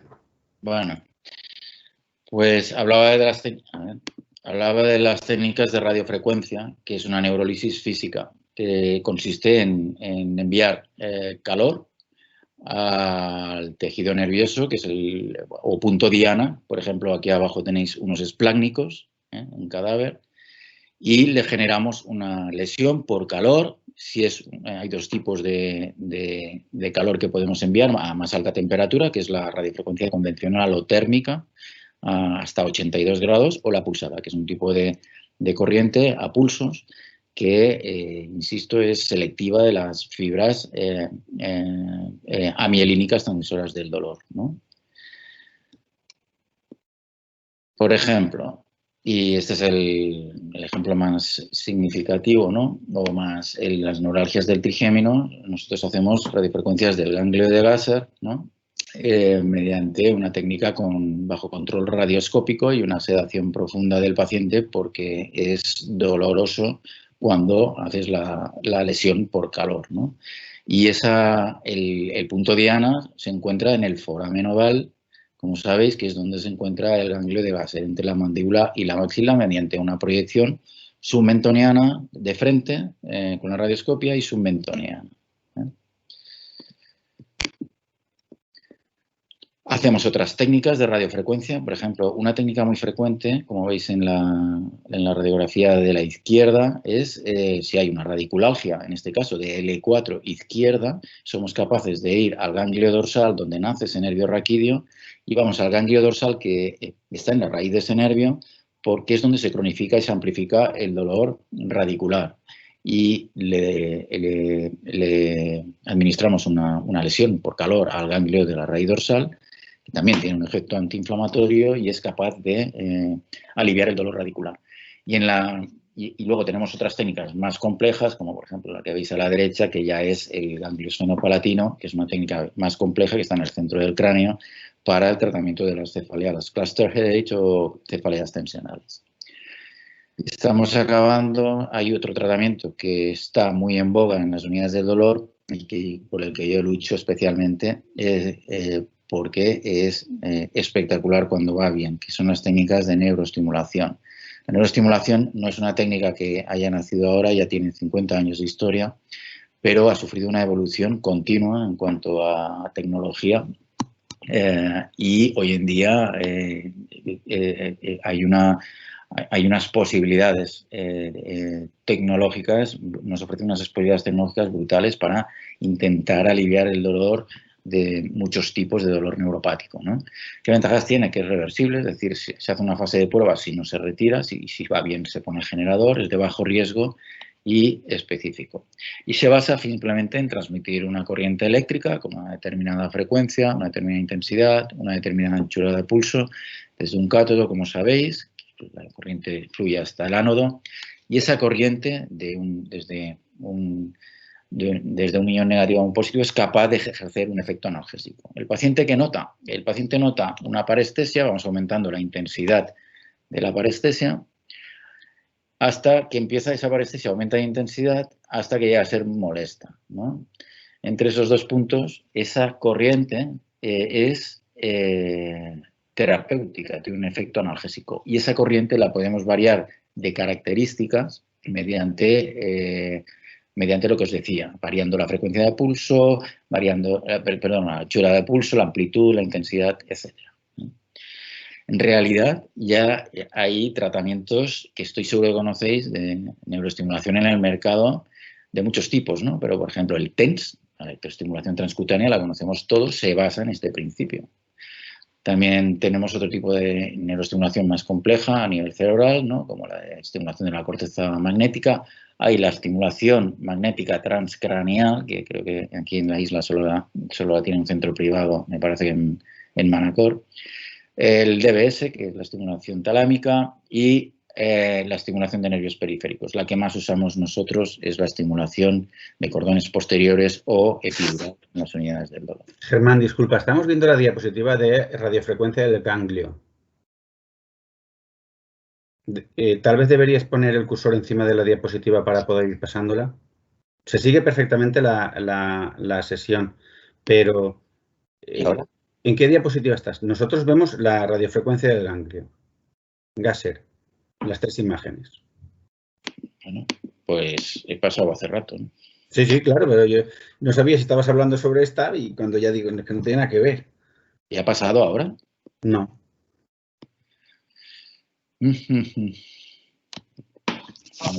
Déjate compartir y vuelves a compartir la presentación. Vale. Vale, ya has dejado de compartir.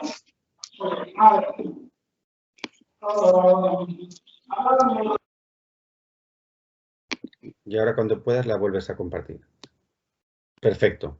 Y ya estamos en pantalla completa y por donde estabas hablando, sí. Estábamos aquí. Ahí nos hemos quedado. Bueno, pero me habéis escuchado lo que venía después. Vale, esta es, bueno, pues paso así un poco rápido. La de la izquierda es el dolor, la radiofrecuencia del ganglio dorsal del dolor radicular. Las fotos de la derecha del ganglio esfenopalatino en cluster headache. Hacemos una radiofrecuencia de ese ganglio, que sabemos que está implicado en la fisiopatología de ese dolor. Y la neuroestimulación, ¿no? Lo que hablábamos antes no consiste más que en una corriente que va de un polo negativo, como siempre, un cátodo al ánodo, y que ejerce un efecto analgésico. El paciente nota que tiene una parestesia, vamos aumentando la intensidad y durante este margen, hasta que empieza a ser muy molesta, el paciente, entre el punto 1 y 2, entre que empieza a notarla y que empieza a ser molesta, esa corriente tiene un rango terapéutico y que nosotros podemos controlar mediante la variación de las características de la corriente. El TENS es un tipo de, lo que comentaba, ¿no?, de neuroestimulación que conocemos todos, ¿no?, a través de la piel. No es más que el concepto fisiopatológico que he explicado, no es más que este, pero hay otras técnicas de neuroestimulación, como la estimulación de un córtex motor, que esto lo implantan los neurocirujanos. Hay la estimulación transcraneal magnética, que esto es un aparato, aparato que hay que tener, y esto me parece que solo lo tienen en Manacor. Hay la estimulación talámica, y la que utilizamos más nosotros es el SCS, es la estimulación epidural de cordones posteriores.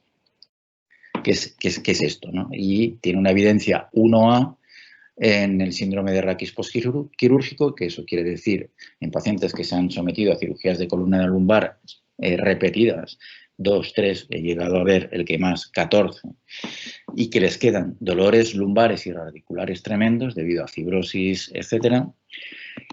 Estos pacientes se benefician y tienen un grado, insisto, de evidencia 1A de los implantes de neuroestimuladores medulares. Y las distrofias simpático-reflejas o CREPS también son indicación de neuroestimulación. Hay otras indicaciones como la polineuropatía diabética, el dolor anginoso, etcétera, etcétera, o la isquemia vascular, en las que también tiene cabida la neuroestimulación y cada vez tiene más indicaciones. Además, es bastante segura, tiene una baja morbilidad y, insisto, cada vez tiene mayor evidencia científica. Aquí simplemente es un resumen de un implante. Por ejemplo, esto es la neuroestimulación medular de cordones posteriores, una paciente con dolor lumbar y radicular bilateral. Se colocan 2 electrodes a nivel, se localiza el espacio epidural y se colocan 2 electrodos con 8 polos. Estimulamos los cordones posteriores de la médula espinal, que le genera una parestesia lumbar y en todos los miembros inferiores, que cubre la zona dolorosa y que tiene un efecto analgésico. ¿Cuál es el mecanismo? Desconocido, pero parece ser que lo que hace es poner en marcha las neuronas inhibitorias de la médula espinal y actúan también activando los receptores opioides endógenos. La cuestión es que genera una corriente muy agradable que despista al dolor original, por decirlo de alguna manera, y el efecto final terapéutico es alivio del dolor. Y esos electrodos finalmente los conectamos. Bueno, normalmente hacemos una fase de prueba de 15 días y si va bien lo conectamos a un generador, que es como un marcapasos, que luego implantamos debajo de la piel. Y por último, y ya para acabar, tenemos las bombas intratecales cuando los pacientes no responden a nada, tienen esos dolores radiculares tremendos y la neuroestimulación no ha sido capaz de controlarlo con consistencia, ¿no? Necesita una fase de prueba positiva, solemos hacer una prueba normalmente es con morfina, aunque también tenemos las opciones de ciconotide y baclofeno con un perfil estrecho o de margen terapéutico estrecho, más difíciles, y también hacemos un estudio del perfil psicológico que sea adecuado, evitando un poco los tipos de personalidad adictivos o con antecedentes psiquiátricos. Entonces se conecta ese catéter que está en el espacio intradural a una bomba que es como un depósito donde nosotros, queda todo debajo de la piel, a través de este agujerito, inyectamos la medicación que tiene que ir infundiendo hasta el espacio intratecal. Normalmente morfina, a veces lo combinamos con un anestésico local. Y ya acabo. Bueno, el tratamiento del dolor neuropático farmacológico, como hemos visto, tiene su evidencia científica, pero tiene sus limitaciones y no hay 2 pacientes que respondan de la misma manera. Es verdad que hay que conocer un poco esos fármacos. Pero bueno, esos fármacos tenemos acceso a su conocimiento cualquier médico, es decir, simplemente hay que haberlos estudiado y ponernos en marcha, es decir, aquí la experiencia se adquiere lógicamente manejando este tipo de fármacos, ¿no? El tratamiento analgésico del dolor neuropático, ¿qué características debería tener? Pues yo creo que debería ser estratégico, es decir, ya empezamos con un pasito, pero ya estamos pensando en si no va bien, qué va a ser lo siguiente y si no va bien, qué va a ser lo siguiente. Individualizado, lo que hablaba, 2 pacientes no son iguales y cada uno tenemos que ajustar los tratamientos a las características individuales de cada uno. Y multimodal, que quiere decir que muchas veces hay que utilizar mecanismos de acción distintos de los analgésicos para ejercer un efecto sinérgico o multiplicador del alivio del dolor. Y bueno, tener claro que si no, estaremos ahí nosotros las unidades del dolor en las que nosotros intentaremos indicar una técnica intervencionista que sea la más adecuada para el tipo de dolor que tiene el paciente. Muchas gracias por la atención y Chimo, tú mandas. Tengo un caso clínico, pero no sé si quieres, pasamos a las preguntas o lo que tú me digas. María José, ¿quieres...? Podemos hacer el caso clínico o, si preferís, yo no sé si habrá muchas preguntas o no, y también podría ser interesante que los compañeros pudieran resolver dudas. Y si vemos que efectivamente no hay muchas, yo tengo muchas preguntas, pero bueno, quiero decir con ello que por no alargarlos demasiado, según el turno de preguntas, y lo que se alargue, podemos hacer el caso clínico o dejarlo si os parece. Por nosotros, aquí estamos, que aprovecho inicialmente para felicitaros a los tres por la exposición y especialmente a Germán por lo ilustrativo de sus 7 preguntas claves. Qué útil, qué eficaz, y has conseguido lo que te pretendías inicialmente obtener, que es la atención completa. Creo que estamos ahí todos clavados. Si os parece, lo hacemos así, iniciamos turno de preguntas y según el tiempo y la disponibilidad que tengáis también vosotros, pues hacemos el caso clínico. Así que, compañeros, si tenéis alguna pregunta. Yo quiero decir que estoy impresionado por la asistencia, ¿no? Sí. Te aseguro que en Baleares es un éxito esto. Ya ves que has conseguido lo que te decía, una permanencia y una atención completa. Aparte que nuestro servicio es un servicio amplio. Sí, es bueno. Y la organización, ¿no? Bueno, aquí hay mucha gente que participa y que nos facilita todo esto. Empezando por ti y por los demás ponentes y evidentemente por el laboratorio que nos lo pone muy fácil.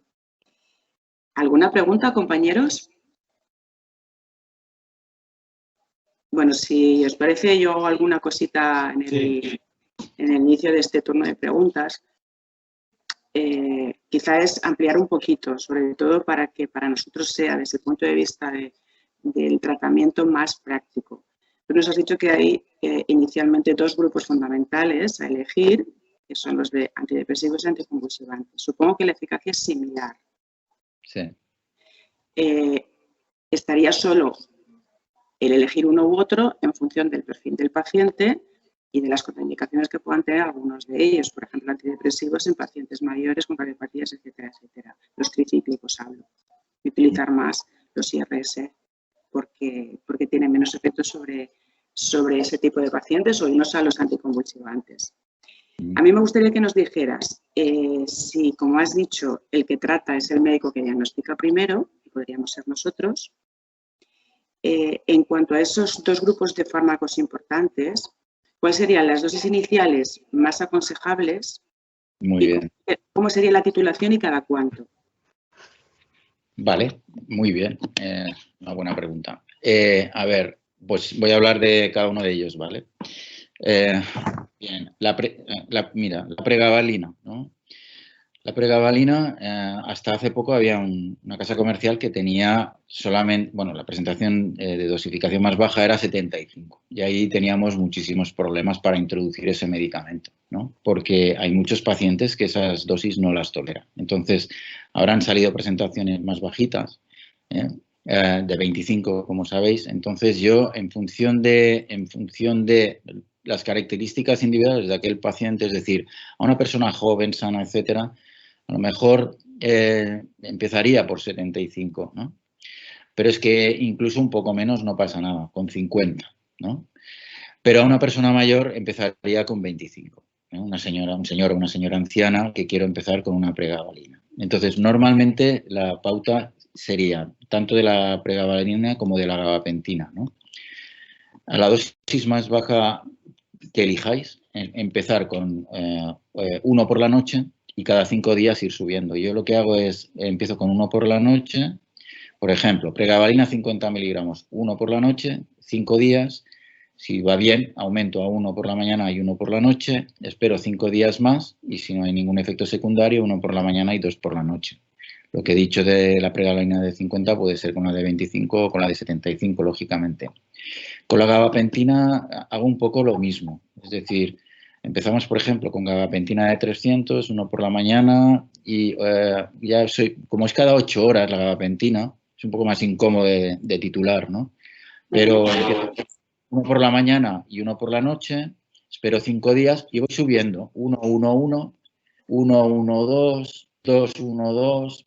Entonces, hasta según qué paciente que conozco o que veo que tiene sentido común, no sé si me explico, ¿no?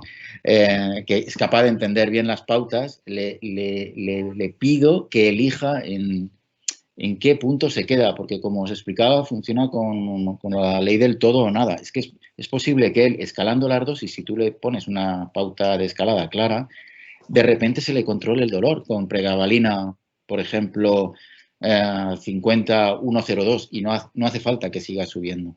¿Me explico? Sí.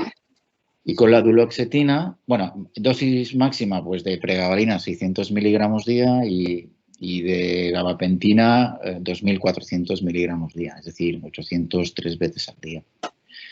Y con la amitriptilina, francamente, yo casi no la utilizo, la utilizábamos antes cuando no existían los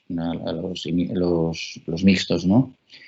Y nos decantamos mucho más por la duloxetina, ¿no? Y ahí ya titulamos hasta 120 miligramos día como mucho, ¿eh? Es decir, normalmente nos quedamos entre 60 y 120, ¿no? Y lo mismo, ¿no? Empezamos por 30 y titulamos, ¿no? A lo mejor no espero 5 días, espero un poco más con la duloxetina, ¿no? A lo mejor 10 días y subimos a 60, etcétera, ¿eh? ¿Y qué más? Y podríamos combinar, hemos dicho también, ¿no? Ambos grupos. Si no fuera suficiente con uno, o cambiar de uno a otro, nos has dicho. Por ejemplo, yo te explico aquí ya mis preferencias, ¿eh? Normalmente a mí me gusta empezar, no sé qué, un componente de depresión, una persona joven que decide empezar con duloxetina, me gusta empezar con pregabalina, a dosis relativamente bajas, insisto, si es anciano 25, si es adulto normal, ya me explico, estándar, ¿no? De 70 kilos sin grandes patologías, 50, y escalo hasta unas dosis medias, y si ahí no me basta, entonces añado la duloxetina. Y si después de duloxetina no tiro mucho más allá de 60 yo, no te creas, a partir de 60 ya son dosis medias y a mí ya me bastan. Si además tengo una pregabalina, no tiro mucho más. Y si no me basta, entonces añado un tramadol. Y si el tramadol no sienta bien, que ocurre con frecuencia, entonces roto a tapentadol. Esto es lo que suelo hacer yo. Esto ya es lo que me gusta hacer. Luego, a partir de ahí, tengo mi farmacopea, ¿no? Y juego un poquito con los fármacos. No sé si me explico. Sí. Quiero decir, pero esto es mi línea habitual de estrategia farmacológica. Vale. Y en cuanto a la retirada, que nos has dicho que normalmente 2-3 meses lo mantendrías, yo es que observo mucha gente con este tipo de fármacos anticonvulsivantes con periodos larguísimos. Sí. Entonces, no sé si es que por algún motivo se dejan o realmente no se revisa y no se inicia una disminución. Es otra buena pregunta. Es que el problema es que hay pacientes que tienen dolores neuropáticos crónicos, ¿no?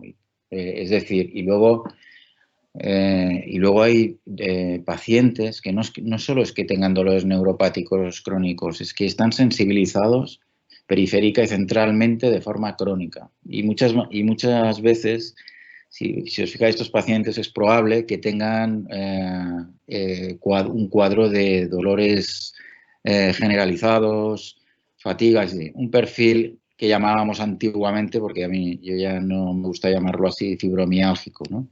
Que eso no quiere decir nada más que es que tienen activados los mecanismos de sensibilización central. Por eso muchas veces os encontráis pacientes con pregabalinas o gabapentinas crónicas, ¿no? Y son pacientes que siempre tienen dolor. O sea, es que hay pacientes que permanentemente viven con dolor neuropático o mixto, etc. Entonces, ¿qué nos haría ver en qué momento o qué paciente sí que se podría intentar esa disminución? Pues depende de la etiología, porque si, por ejemplo, es un paciente, por ejemplo, una neuralgia postherpética, que tú has visto el inicio, ¿no? Y lo has tratado, etcétera, etcétera, y luego le ha quedado una neuralgia, pues esto sí que tendrá un inicio y un final, ¿no? O una neuralgia del trigémino. Pero hay pacientes, por ejemplo, la neuropatía diabética, lo más probable es que se cronifique en el tiempo en mayor o menor grado. Sí que siempre se pueden ajustar las dosis a la baja, si está un poco mejor, etc. ¿Me explico? Y esa disminución que nos dices tan lenta, ¿cómo la harías? Pues de la misma manera, no te creas, ¿eh? Es decir, explicando claramente al paciente, yo le doy una pauta descendente que podría ser parecida a la ascendente, es decir, cada 5 días, ¿eh?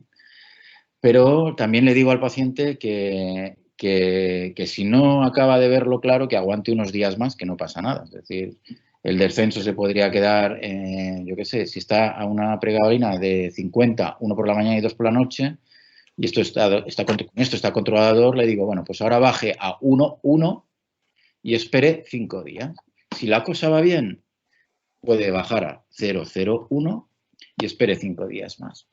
Esos 5 días no es ninguna regla que tenga una evidencia con un soporte científico ni en absoluto, ¿eh? Yo creo que es lo que hacemos, pero es simplemente orientativo. Es decir, pueden ser 5 días, pero no pasa nada que sean 10 días, 7 o 15. Me explico. O sea, es para darle una orientación al paciente. Y en cuanto a ese dolor disruptivo, en estos pacientes que ya llevan tratamiento, que es una cosa que vemos bastante en urgencias, que tú nos has dicho fentanilo intranasal, que podría ser una buena opción, pero nosotros no disponemos de él en el centro. Entonces sí que tenemos cloromórfico y podríamos utilizarlo también en estos casos, ¿no? Perfecto. Una dosis de 5 miligramos. Perfectamente. Es que María José, es lo que hay que hacer, porque si es lo que te preguntaba, por eso te preguntaba antes de que empezáramos si tenéis posibilidad de un acceso venoso, porque claro, si se tiene esa posibilidad, la biodisponibilidad, como tú sabes, farmacocinética es 100% y la eficacia de los analgésicos es tremenda. Entonces, una morfina administrada en 5 miligramos, por ejemplo, endovenosa, pues en 5, 10, 15 minutos, además la morfina tiene un efecto un poco más duradero que el fentanilo, pues le va a aliviar el dolor seguro, ¿eh? Vale, porque es que sí que nos lo encontramos muy, muy a menudo, ¿eh? Y bueno, esa opción pues a veces pues, no la pensamos o bueno, hay cierta precaución antes de hacerlo y ponerlo intravenoso, pero bueno, yo creo que es una buena opción, sí. Sí. Hay ese miedo, ¿no? Esa opinión que decía, pero yo siempre digo lo mismo. ¿Me oís? No, ahora no. Sí que te oímos, pero estoy mirando a ver si alguien tiene el micro abierto, porque se acoplaba algo. Habla, Germán, te oímos bien. Que hay que perderle un poco el miedo a la morfina, sobre todo en estos casos, porque mira, nosotros en las salas de despertar de las intervenciones quirúrgicas es el opioide que si el paciente tiene dolor todavía es que le administramos cada 5 minutos hasta que el EVA es menor de 4 sin dudarlo ni un minuto. Está claro que están monitorizados ahí, pero pensar lo que decía, el temor, ¿cuál es? La depresión respiratoria. Pero es que un paciente se va a deprimir respiratoriamente si antes ha sufrido una disminución del nivel de conciencia. O sea, no puedes hablar con él.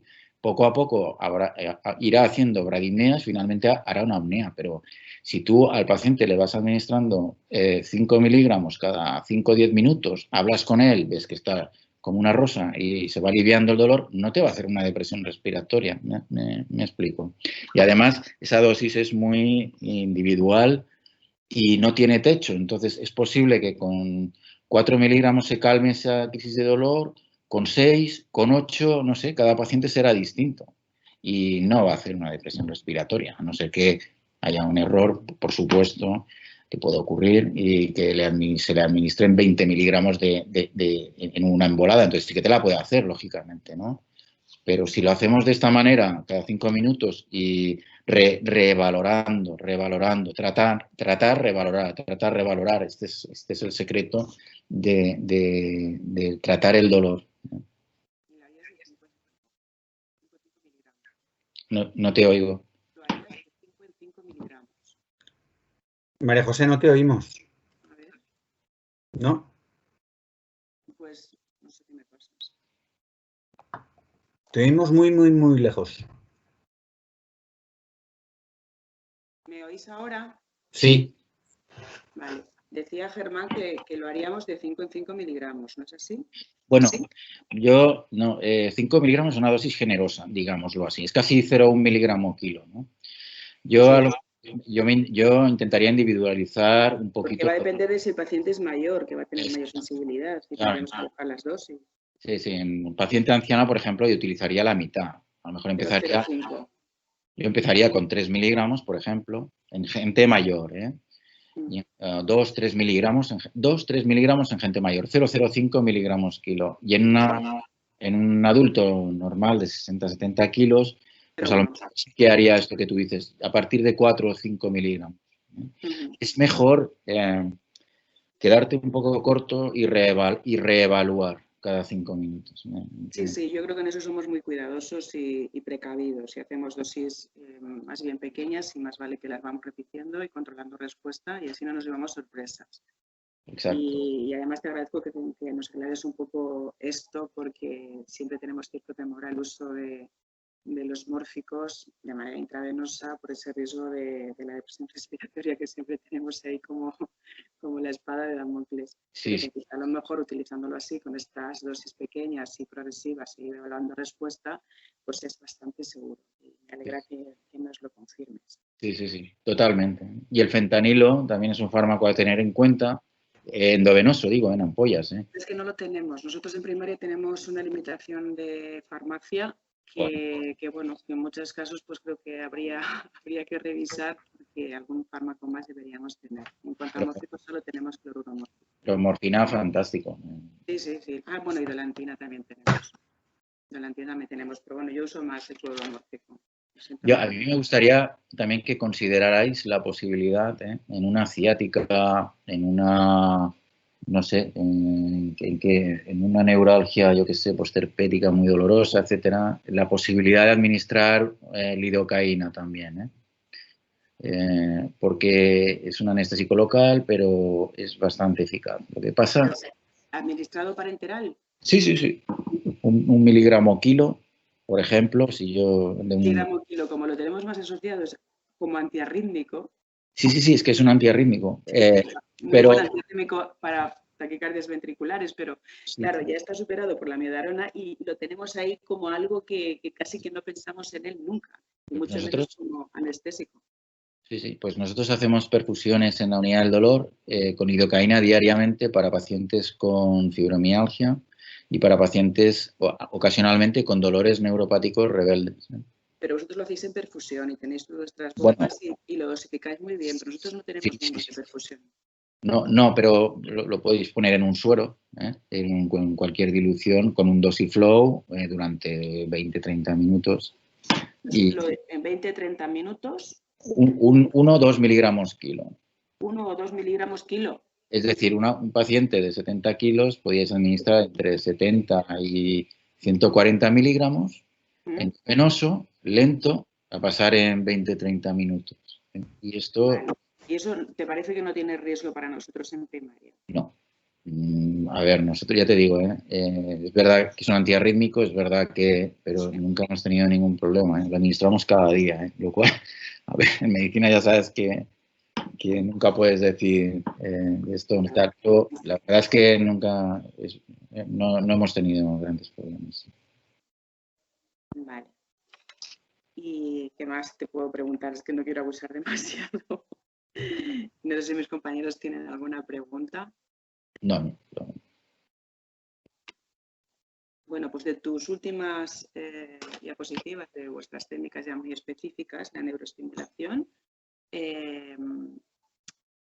¿tiene un efecto que persiste durante el tiempo o se tiene que hacer nuevas estimulaciones cada cuánto tiempo?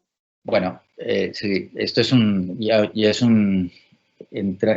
tratamiento muy, muy especializado. Entonces, la neuroestimulación medular sí requiere de controles de programación periódicos. Esto ya se ha sofisticado tanto que al principio lo hacíamos nosotros mismos, cambiando las polaridades de los electrodos con una maquinita que teníamos. Pero se ha sofisticado tanto las múltiples posibilidades de corrientes diferentes que puede enviarse a esos electrodos que hoy en día lo llevan los técnicos de la casa comercial, ¿no? Entonces lo hacen, revisamos a los pacientes periódicamente, por ejemplo, cada 3 meses, depende de cada uno, ¿no? Cada 3 meses, cada 6 meses, cada año, y revisamos la programación, vemos qué eficacia tiene, se mira si vale la pena hacer algún cambio de programación, de las polaridades, del tipo de corriente, para que sea más eficaz. Cada paciente demuestra tener una eficacia distinta a las distintas corrientes, ¿no? Y así como tiene evidencia científica al cabo de un año todos estos tratamientos de la neuroestimulación, lo que le falta consistencia a la neuroestimulación es en la evidencia científica a largo plazo. O sea, sí que le hay suficiente a un año vista, año y medio, más o menos, ¿no? Pero faltan ensayos clínicos a más largo plazo. Pero te tengo que decir que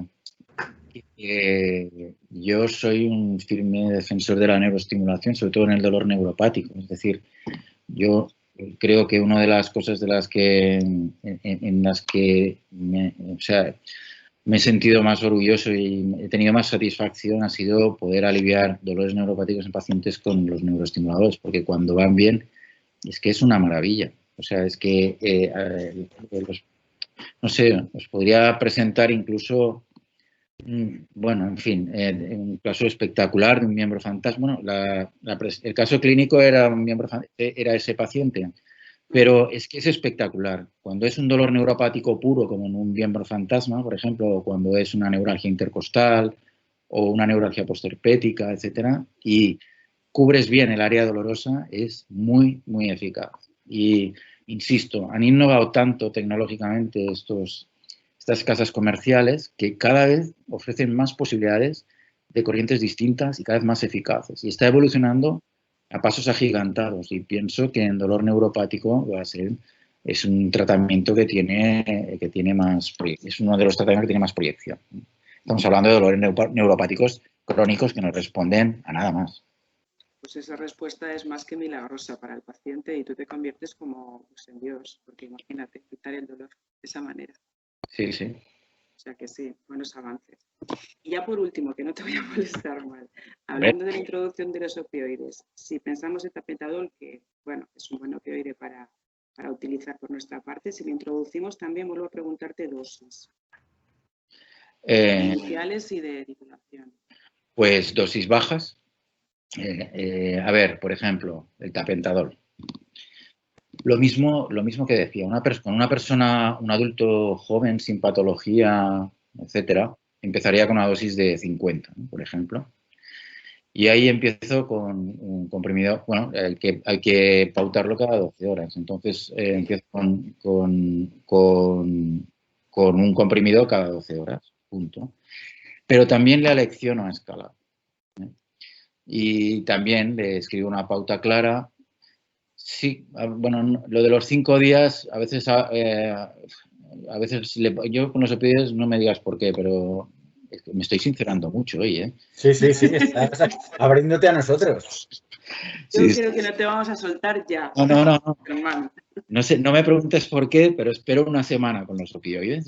Me quedo más tranquilo. Bueno, usted esté una semanita con un tapentadol de 50, uno por la mañana y uno por la noche.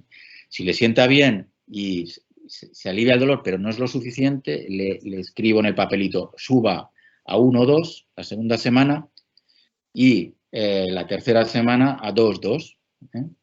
Pero le pongo un límite, le digo, llegué hasta aquí, a 200 miligramos al día. Yo la llamaré o le haré venir para que me explique cómo está. Y si usted se encuentra bien con 1 y 1, no siga subiendo, o 1 o 2 y no siga subiendo. O sea, les dejo un poco titular a ellos las dosis, no a todo el mundo, evidentemente, pero a una persona con razonable, que se puede hablar, etcétera, sí, ¿no? Y te he puesto el tapentadol como ejemplo, pero te puedo poner como ejemplo la oxicodona, lo mismo, ¿no? De 5 miligramos, dosis bajas y ir titulando. Intento verlos o telefonearlos en 15 días. Esto sí, controles estrechos, escalada progresiva, lenta, explicándolo bien y bueno, y no sé, y así empiezo con el MST igual y con todos. Y las reducciones lo mismo, también lento. Sí, ¿no? sí. ¿Y los mantienes durante cuánto? ¿Y pruebas a disminuir o depende también del paciente? Claro. Depende del paciente. Depende. Y ya depende de la evolución del cuadro doloroso. Si el dolor está controlado, normalmente es el paciente el primero que te dice que prefiere quitar el opioide. Por secundarismos y por la opiofobia. Todavía la idea esta de que están tomando un derivado de la morfina todavía cala profundamente en la sociedad y prefieren retirar un opioide antes que un anticonvulsivante o un antidepresivo por el efecto supuestamente adictivo que dice que tienen, ¿no? Pero bueno, si está bajo prescripción médica y control, no hay ningún problema, como sabéis. Bueno, Germán, yo no sé si hay más preguntas, pero te estamos cansando demasiado. No, que voy a buscar para que vuelvas. Tu caso clínico lo dejo a tu elección, no quiero abusar. Y si no, pues bueno, sé que vamos a tener más reuniones contigo porque voy a insistir a Grunenthal que te traer. Pues bueno, en otra ocasión, si no estás muy cansado, como tú prefieres. No, yo no estoy cansado, lo único es el tiempo, que no sé si me he alargado mucho, me parece, sí, no sé. Estamos aquí todos. Al momento 20 minutos. Lo que me digáis, no sé. María José, eliges tú. ¿Cuánto tiempo es el caso? Bueno, pues serán 15, 20 minutos. Si quieres lo paso un poco rápido, también. Bueno, yo creo que puede ser muy ilustrativo. No te quiero cansar y por eso te lo digo de nuevo, a tu elección, no tanto a la mía. No hay ningún problema. Yo te lo... Y si quieres lo paso un poco rápido, intento en un cuarto de hora liquidarlo. Vale, perfecto. Perfecto, ya ves que nosotros estamos aquí todos. Creo que no se ha desconectado nadie. Lo que tenéis que decirme es si se ve bien, Vale, yo de momento solo te veo a ti. No sé si es problema mío o que todavía no estás en la presentación. Estoy en la presentación, teóricamente. No estás. No estoy. ¡Ay, qué bien! ¿Pero me veis a mí? O sea, ¿me veis claro. ¿Y mi escritorio? No, yo no. No, vemos a ti. Vale, perdón. Ahora Sí. No, ahora no. Ni está ni estará. No estás compartiendo. Se pone un temporizador cuando empiezas a compartir hasta que lo podemos ver, pero no es el caso. ¿Y ahora?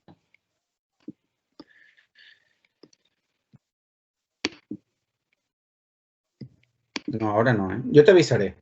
Ahora sí. Vale.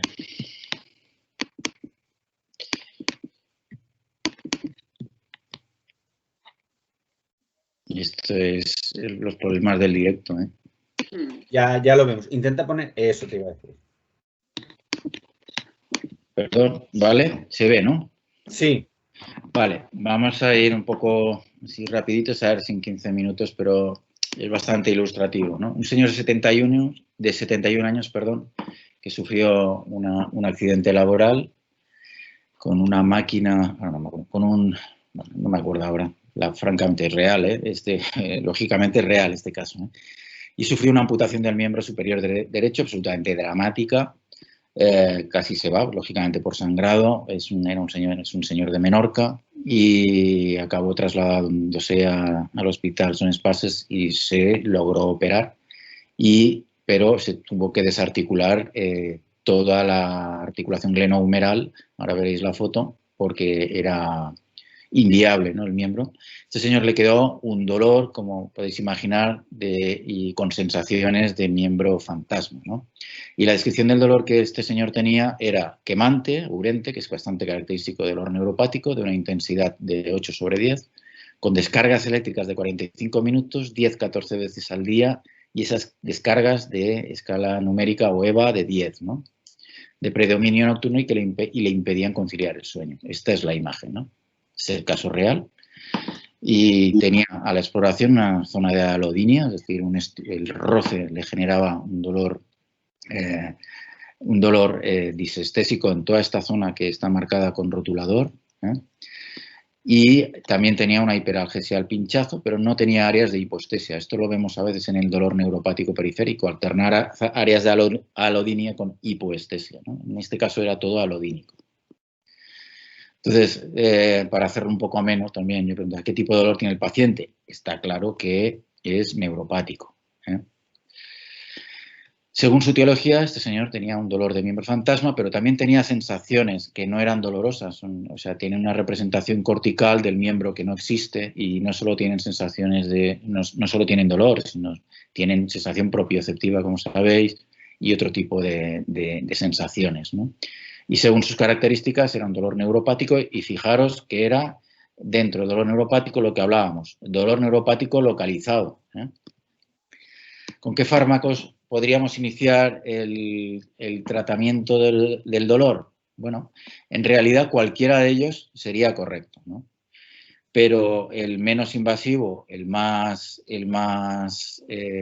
seguro, etcétera, sería el parche de capsaicina al 8%, ¿eh?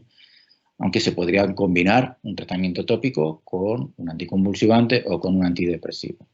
Recordemos el algoritmo de dolor neuropático, ¿eh? Si es localizado, parche de lidocaína al 5% o parche de capsaicina, iniciar anticonvulsivantes más o menos antidepresivos o antidepresivos más o menos anticonvulsivantes y finalmente opioides. Esto es un recordatorio.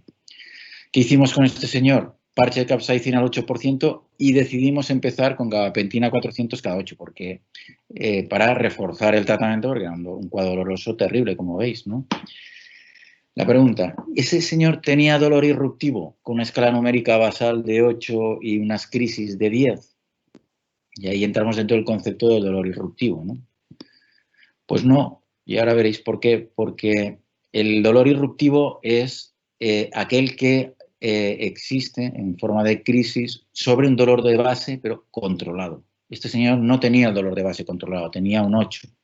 Un dolor controlado es por debajo de 4. Por lo tanto, este es el algoritmo, ¿no? Si el dolor basal está controlado y tiene crisis transitoria de dolor, el paciente presenta crisis de dolor irruptivo. Con la gabapentina y el parche, la escala numérica bajó solamente un punto. La intensidad y la frecuencia de las crisis disminuyó a 7, fueron menos frecuentes, menos intensas y toleró bien la gabapentina. Se reajustó el tratamiento, se aumentó lo que hablábamos, ¿no? Hasta 800 cada 8 y se añadió duloxetina en pauta ascendente de 30 hasta 60. A las 3 semanas, el dolor con gabapentina y duloxetina, habiendo puesto el parche, había bajado un punto. Las crisis eran de la misma intensidad, pero fueron más frecuentes, ¿no? Toleraba bien la medicación. ¿Qué haríamos a continuación? Pues seguíamos el algoritmo, ¿no? Es decir, añadiríamos otro fármaco a la gabapentina y a la duloxetina, ¿no? A ver, se podría añadir un opioide menor, ¿no? Yo no sé por qué puse añadir un opioide mayor. Se podría plantear añadir tramadol, es correcto también, o un opioide mayor.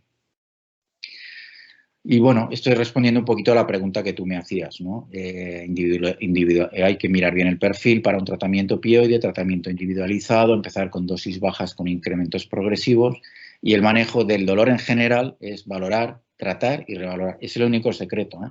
Y con eso tú coges confianza y vas conociendo los fármacos que vas manejando con el paciente, ¿no?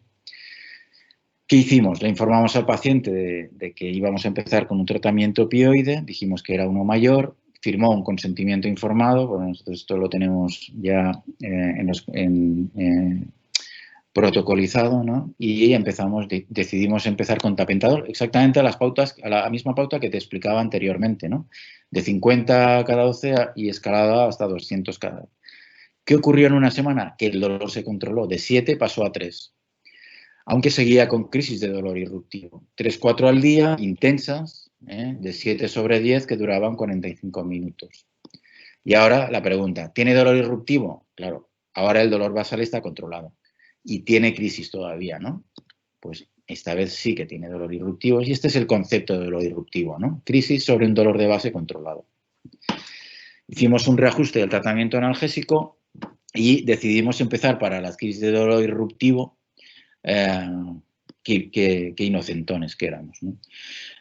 Ahora os diré por qué. A los 5 minutos empezaba con fentanilo 100 microgramos sublingual y le dimos la opción de que lo podía utilizar 4 veces al día y una segunda dosis a los 20 minutos si no se aliviaba. La verdad es que el dolor basal se controló, las crisis de dolor irruptivo se controlaron, fueron ya solo de 2 o 3 veces al día. Era muy eficaz el fentanilo de acción inmediata, un alivio del 80%, en ocasiones utilizaba una segunda dosis. Entonces, ¿por qué decía yo que fui un poco iluso? Por esto, ¿no? Es decir, los fentanilos de acción inmediata se pueden indicar en dolor crónico no oncológico, o sea, en ficha técnica, en dolor crónico oncológico está indicado y no tenemos ningún género de dudas de que hay que utilizar, ¿no? Pero ¿y en dolor crónico no oncológico? Es que el problema es que además no están indicados por ficha técnica. Pues bien, en las unidades del dolor hemos sido muy valientes durante años y con el argumento de que el dolor neuropático cursa con crisis de dolor irruptivo, hemos recetado muchos fentanilos de acción inmediata. ¿Qué problema hemos tenido en alguna ocasión? Y en este paciente lo tuvimos, conductas aberrantes. Entonces este señor tuvo un problema de adicción a opioides, a fentanilos de acción inmediata, porque tenía un dolor que cada vez necesitaba más fentanilos de acción inmediata, cada vez fue subiendo las dosis, cada vez le eran más insuficientes y entramos en una espiral en la que empezó con un trastorno del comportamiento, problemas de relación con la familia, con sus amigos, sociales, etc. Y hubo que cortar por lo sano. ¿Y cómo lo hicimos? Esto es real, bien, ¿qué alternativa analgésica podemos ofrecer? Teníamos que buscar otras historias, ¿no? Es decir, evidentemente que la terapia cognitivo-conductual le puede ayudar, evidentemente que el ejercicio diario y la dieta antioxidante puede tener cierta eficacia. No, hacer nada no era una opción y por lo tanto la única opción que quedaba eran las técnicas analgésicas intervencionistas. ¿Y qué nos planteamos? Una estrategia, lo que hablábamos, ¿no? Una cosa, si no va bien haremos otra cosa y tal. Le hicimos un bloqueo del ganglio estrellado, le alivió un 50% y le hicimos una radiofrecuencia. Un bloqueo quiere decir con anestésico local. Le mejoró el dolor un 50%, hicimos una radiofrecuencia, pero le duró un mes. Luego le hicimos un bloqueo simpático torácico, que es la cadena simpática torácica que inerva la parte baja parte del plexo braquial, a ver si era más eficaz, y le hicimos el bloqueo, fue eficaz, le hicimos la radiofrecuencia, pasó lo mismo, al cabo de un mes volvía a tener dolor y finalmente le ofrecimos la neuroestimulación medular.